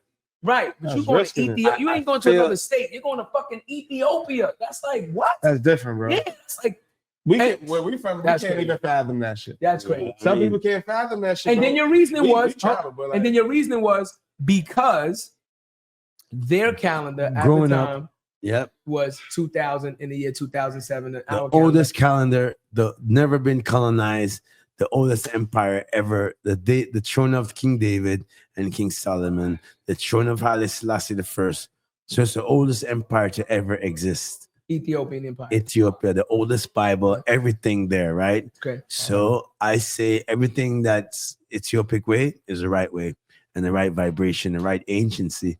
So when I connected to my father, you talk about lineage. Okay. My father teaches us about Ethiopia and teach us about the ways of Haile Selassie I. Right. Brought us to Ethiopian Orthodox Church. That was our teachings. Gotcha. So within that teaching, I can't say I'm Rastafari if I don't live it. Like I like the message. Message. But I can't live it just by like being here, just doing the everyday. No, I gotta go there. I gotta go source. I gotta go to source. I gotta go to the source of humanity. I gotta go to the source of existence. I want it for myself. No man can tell me, because what I did learn one time in myself, right? When I left college, I was like, fuck, what am I gonna do? What the fuck am I gonna do? I learned nothing at fucking school. I went to school to play football. Right. Because that's what I was focused on. I didn't learn shit. What I gained with a lot of brothers, a lot of friends. I didn't learn shit. But what I did ask myself though, what I did learn is how to be a brother to people that aren't blood. I learned that. That's real. This was the University of Miami football team. That's and big up to the Canes. Yeah. But what I was gonna say was like, what was I gonna say again? You said shout out to the Canes. No, but you were talking about the mindset of being Rastafari and why you moved to Ethiopia and why it wasn't really a major decision for you. Like it was easier than what we would think it would be. Yeah, because in my mind, I think about life and existence. I always wanted to be connected to the truth, and I wanted to always like be real about it, right? Right. Yeah. I couldn't just say I'm that. And learning, being around my granny, my father's mother, because remember I told you I'm living in Miami, and that's all she preaching every day. Yeah. But I wanted to learn how to learn how to fly. Like when I left college, my idea was learn how to fly. This brethren that I had used to tell me that, yo,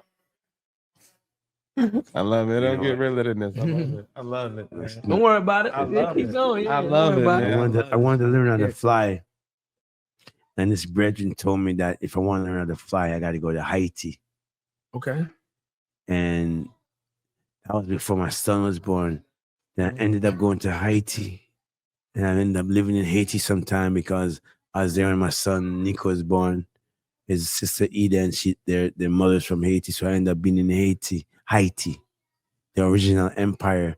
So getting into the whole spirituality, I wanted to learn how to fly. So I started to like really, if I wanted to be Rastafari to the highest heights, I had to live a certain way. I didn't eat of the vine. I lived a Nazareth life. I wanted to be a Nazarene. And to be a Nazarene, I had to follow Nazarite ways. So I didn't want to just say I am. I wanted to be it. So I started to do that. So I read a book called The Signs of the Seals by Graham Hancock Graham or whatever. And he was able to trace the Ark of the Covenant. So when he traced the Ark of the Covenant from Jerusalem and the 400 years of journey, how the Ark of the Covenant traveled from Jerusalem and how through the 400 years, it went down Lake Tana and hid in the churches in Lake Tana where the monasteries are. I wanted to live that life. I wanted to visit that life. So in the year 2007, from what I know in existence, from my fathers taught us all these things about Haile Selassie, just connecting us to the Ethiopian Orthodox Church, I aligned myself with the ancient empire of who we are as a people, right? Yeah. And the teaching. And when I did that, I knew that in the year 2007 in America, it was going to be the year 2000 in Ethiopia. And I wanted to be in Ethiopia when that happened. So I packed my bags. I told my family I'm moving to Ethiopia. When I moved to Ethiopia, while I'm there, this brethren says to me, "Hey, Rohan, what are you doing here?" I said, "What do you mean what I'm doing here?" Mm-hmm. He says, "No, you're Bob Marley's son. Do you sing?" I said, "No, I don't sing, but I have a coffee farm in Jamaica." Okay. When he told me that, he said, "Do you know that Ethiopia is the birthplace of coffee? And when the Yemenites would go to Ethiopia and take the coffee back to Yemen, the Europeans would get the coffee from the Yemenites and say, oh, these are the beans from the Arabs." And they became Arabica beans. But the truthful name is Ethiopica bean, that it's the birthplace of the coffee, right? Mm-hmm. So from that, it gave me my first signal. Previously, I visited Ethiopia 7 years prior. And the Batawe, he sent me to a monastery where I saw coffee trees. And, from that, it went back to Jamaica in the 2000 and started to go do the coffee movement. And, so fast forward to 7 years later, I go back to the monastery. While I walked up to the top of the monastery, I videoed all these things. So you got all the footage is there. Right. So just know it's all truth. When I walked to the top of the monastery this time, I saw the monks and the priests, they're drying the coffee on the coffee slab. So I said, what? I immediately said, you know what? Take a picture of me. I extended my arm. Take a picture of me. I took that picture and I asked the monk, I said, let me ask you something. I thought the church didn't deal with coffee. He said, you see the roof? We have a leak. You see this? We need that. You see the people, they need clothes. They need this. Yeah. We have coffee. We trade coffee. I then said, all right, if the church can do it, if the church can deal with coffee, I can do coffee. I go back to Addis Ababa. I hear that on the radio that the Ethiopian government has banned Starbucks from buying coffee. I'm like, what? I said, yes, because at the time they wanted to build their commodity system. Yep. And, at the time, these different coffee buyers are buying coffee from Starbucks included, buying coffee from this guy at 10 burr, this guy 2 burr. So destabilizing the market. The government wanted to build a commodity system. That makes sense. But I say to myself, if the biggest coffee company in the world don't own a coffee farm, I own a coffee farm. So what am I doing? I picked up the phone. I called this guy that wanted to invest $100,000. I said, hey, man. I said, do you know who my father is? He said, yes, Bob Marley. And I say that, I said, do you know that my father is a universal man, right? Yeah. He said, yes. Yeah. I say, do you know that I am also universal? He said, Rohan, what are you trying to say? You see, if you didn't hit my hand right there, I'd have caught that. If you didn't put your damn hand in there, I'd show you my reflex. Cat-like. I know, bro. This shit harder than my back hurt. Don't put your chair on the back. I'm telling you, don't put your chair on the. Don't put your back on the chair. Sit your ass up. My pocket's been compromised. Control your weight for the last 2 hours. Yeah, I ain't never said lazy. I ain't never said you don't call that lazy. Not want to bear your own weight. I'm working. I got 3 jobs. How many jobs you got? Bear your own. How many jobs you got? Bear your own goddamn weight. Anyway, My posture ain't never been this fucking good. Never. I went from 5'9" to about 5'10". My shit on fire, nigga. So going around, be careful. I told you, I'll be careful with these children. Now I like yo, like these. just keep your discipline up. I like the these. realest shit ever, bro. So then I say to him, I said, hey man, you know that my father's a universal man, right? He said, yeah, I know your father's universal. I said, do you know that I am also universal? He's like, Rohan, what the fuck are you trying to say? Right. I said, do you know that coffee is universal? Right. I said, here's what we're gonna do. We're gonna build a coffee company, not a Jamaican company. And I came back to America after living in Ethiopia for 7 months. And the clothing company that I started earlier, I took all the artwork from that clothing company and started to make a coffee bag. And that's how I launched Marley Coffee. Fire. And I took it from one store to 13,000 stores. Yeah. I love that story right there. So you took all the artwork from your clothing brand and made a coffee bag to make a coffee bag. Hey, give me a coffee bag right there. Give me a coffee bag up there. Let me show you something. Yeah, that's fire. Yeah. Oh, thank you. Yeah. Fire. Yeah. It's a coffee bag. Fire. Fire. Fire. #1 coffee in Chile, Santiago.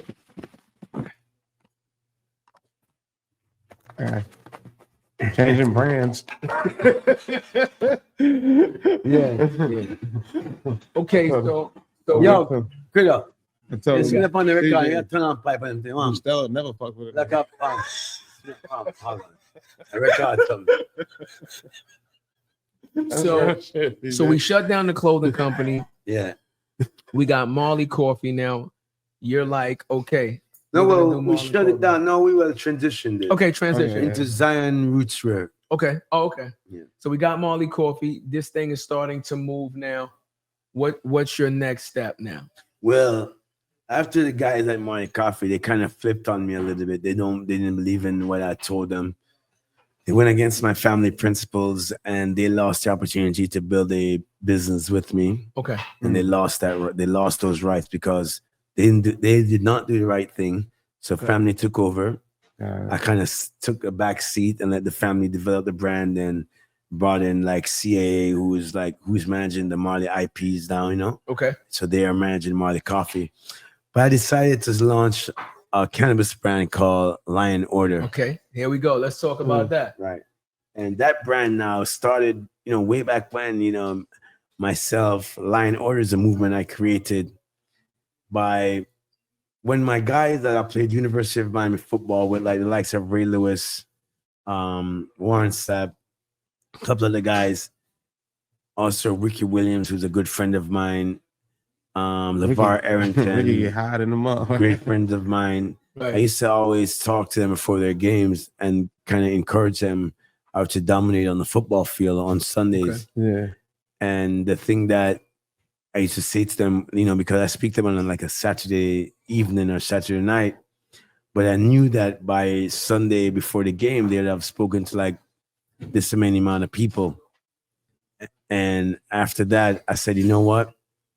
What I want you all to remember is one thing. Remember this, Lion Order.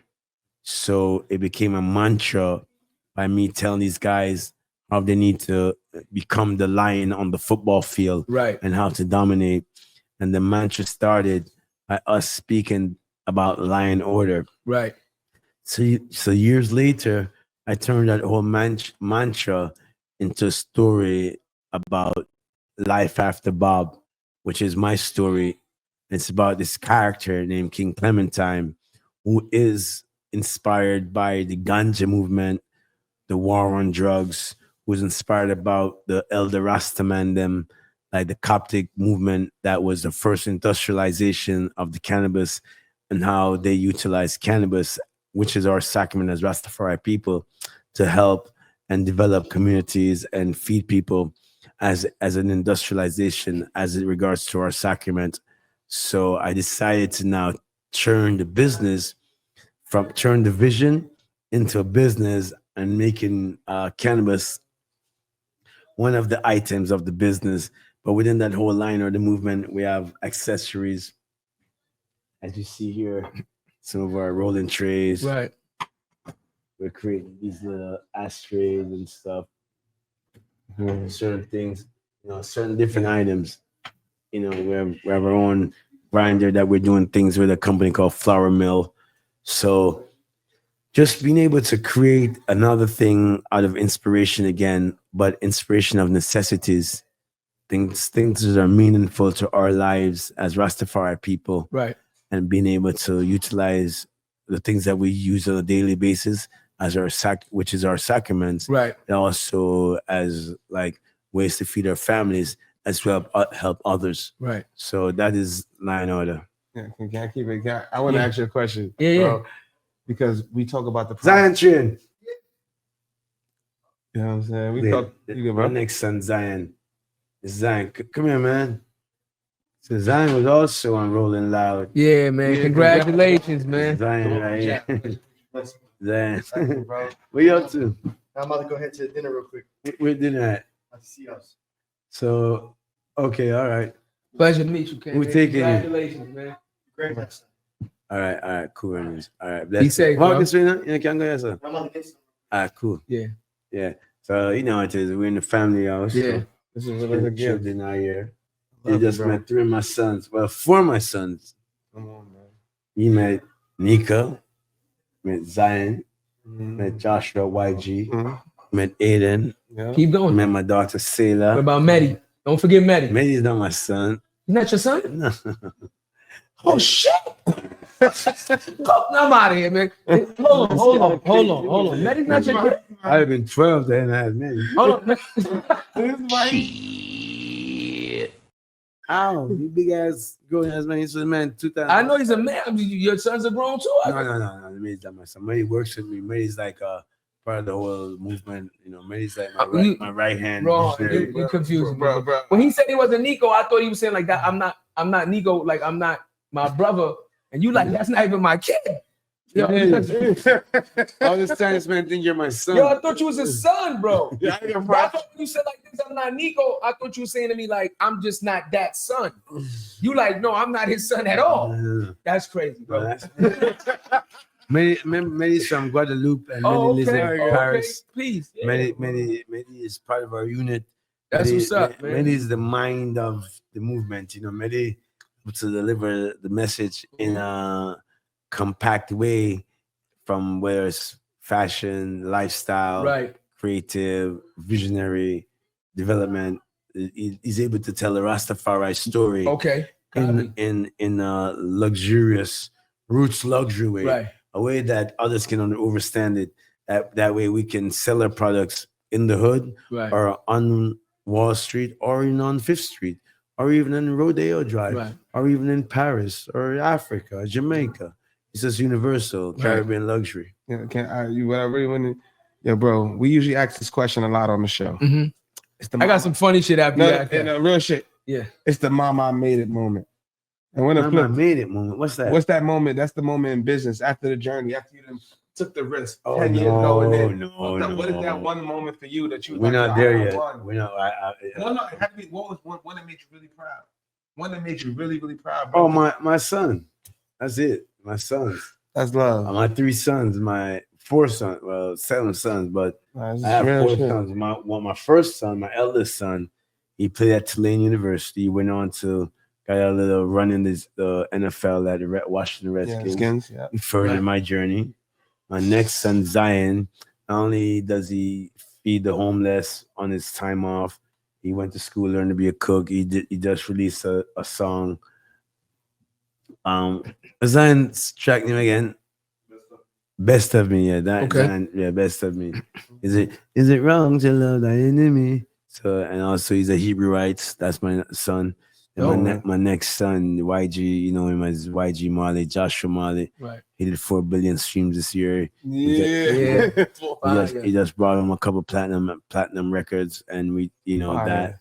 Then my next son, John, he's in St. John's University. He's studying business. And then my next son, you just met him. His name is Aiden Marley. And then I have who's the oldest of the youngest? Yeah, who's the oldest?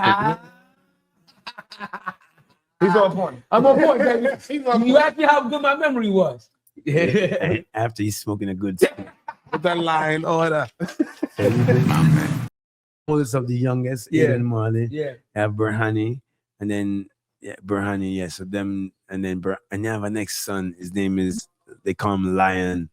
So I have 3 young boys. Okay. And then the girls now, Eden, who's my eldest daughter, she's a lawyer. She gave me I have 9 grandchildren. Right. Wow. Eden gave me 3, Zion gave me 3, Joshua gave me 3 Right. grandchildren.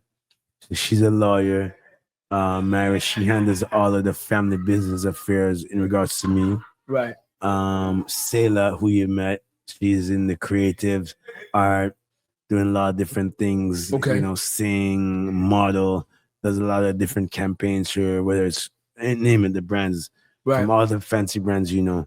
So Right. she does that as well. Great artist.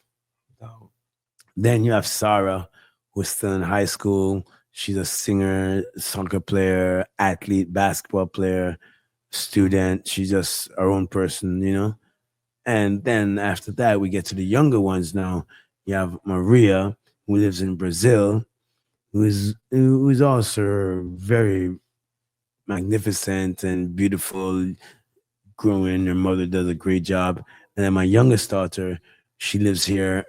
Her name is Zoe, and she's in preschool now, and they're all doing wonderful. So that's all my 12 children. I love it. I had a question for you. I got a question for Always. you. In the realm of like the energy of like technically what you would consider to be like common sense of what's meant to be, right? Now, for the coffee, if you would ask a survey of people that know the Marley name and who Bob Marley was, and you would say like, what do you think the Marleys would be known for? And you name a lot of things. I think coffee wouldn't be on the list, right? Right, music, right? Music icon. See, yeah. music, right? So for your children to do music, And and for you to still make the decision. people would say, look, Music. okay, right? That makes sense. But also I wanted to say like, but even the cannabis, Yeah. Bob Marley is Factual, known for factual. smoking. That So makes for sense. you, Marley Natural is the family. Yeah, right, see? Okay, just to be frank, Right. Marley Natural is our family business, which Right. is our family cannabis company. Right. Yeah. And Lion Order is my own entity. Right. And yes, we are known to burn the herbs. Right. So It's see, synonymous with us. that it's Ganja synonymous. It's and synonymous, coffee. right? Absolutely. So now this is where I'm going to, Absolutely. right?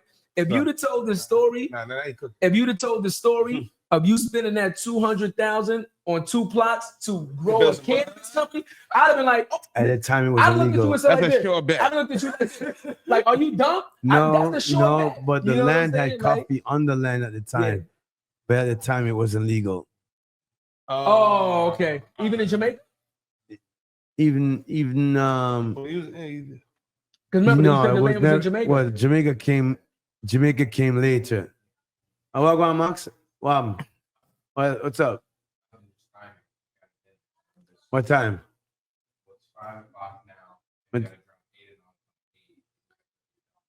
What time is it? Okay. You ready? All right, Okay. no problem. We have, okay, we're closing out. Yeah, we appreciate you. Thank you, Max. Yeah, we're closing out anyway. We get. I mean, if we're gonna close out, roll me up one more. Fuck it. You know what I'm saying? I mean, if we're gonna close out, I mean, I'll smoke one more. You know what I'm saying? You know what I'm saying, huh? Yeah. I mean, we're gonna close out. If you don't mind, Ro. If Ro don't, ladies and gentlemen, if Ro don't mind rolling one, you know.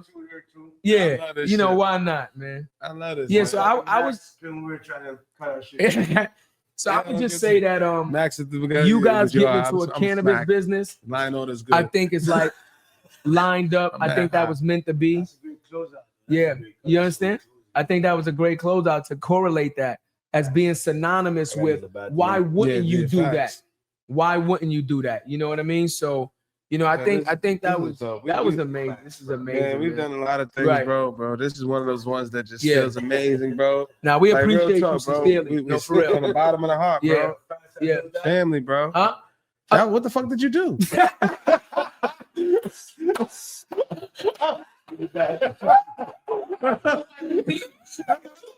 The fuck is that shit? When you've been smoking for that long, ladies and gentlemen, your rolling skills are almost instant. You know what I'm saying? Like, it happens. It happens that way. I told the radio, listen, let me talk to you though. I want to say, like, yo, Cuzzo, man, like, look where we at, man, and look what we doing.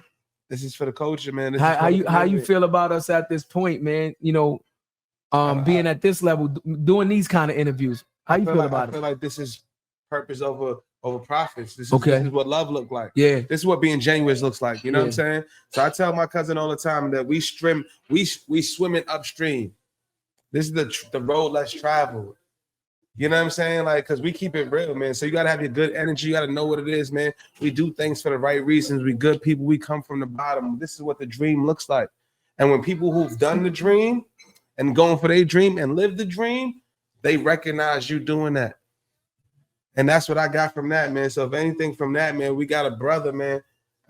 You know, you my brother. I fucking love you to death, man. You know how we do, man. I love you. Now, listen, now we appreciate you, Rohan, man. Yeah, no, definitely, King. Now I want to hug, man. You know why? Because again, we gonna end this off. We just saying thank you. Look, we're gonna say no. That's for me. That's for me. What you gotta like it? He's gonna roll yours. He's gonna roll yours. If we roll it, that was for me. If we roll it, that was for me. Hold on. You see how this is the same motherfucker? I don't think it's for me. No, I'm doing it. I don't think it's for me. It's not. But I'm doing it for you, for respect for you. He said, "We're in your domain. When in Rome, do what the Romans do. You're in Ethiopia, so smoke it yourself." Exactly. CJ, hold on. I'm gonna wait. I love it. Hold on, CJ. Yeah, let him get it. Let him roll up for him. So we all can smoke at the same time. Need this for content. We're gonna sit together. You know, put this out here. My first. I got. We're gonna get it just with a Marley. You know what I'm saying? Burn it down. You got one already? Come on. I like this one. What's up? Okay. Oh, you're not going to eat then? All right, cool. All right, be safe, homie. Pleasure to meet you. All right, Josh. Which show? The Rollin? Are you going there right now? What are you doing tonight? Nothing? Just chilling. All right, whatever, Mo G. What's your name, Broski? Yeah. Yo, can we all get a quick picture, bro? Can we all get a quick picture, bro? This is. Good dog, man. All right. Be safe, bro. We're gonna see you. Enjoy it, man. I'm saying, yeah, bro. You saw China Sky last night? I missed him. Oh yeah? Yeah, because things got hectic. Okay. We have your classes for okay, your classes and everything for tonight and everything? Okay, I'll do that short. All right, done deal. All right. Very normal, G. We're gonna end it off with family and everything. Yeah. But listen, man. Hold on, let me put this back real quick so we can just end this off the right way. Let's close it out. You know what I'm saying? Listen, this is crazy. This is love, man. So listen, ladies and gentlemen, this has been another episode of More Than the Title. But what's special about this episode is this is not the ending, but the beginning. Facts. Because we've already decided that we're gonna do some real business with Rohan. We're gonna create something special for you guys because you deserve it and you need it, and we can bring it to you. Facts. You understand what I'm saying? So be clear, right?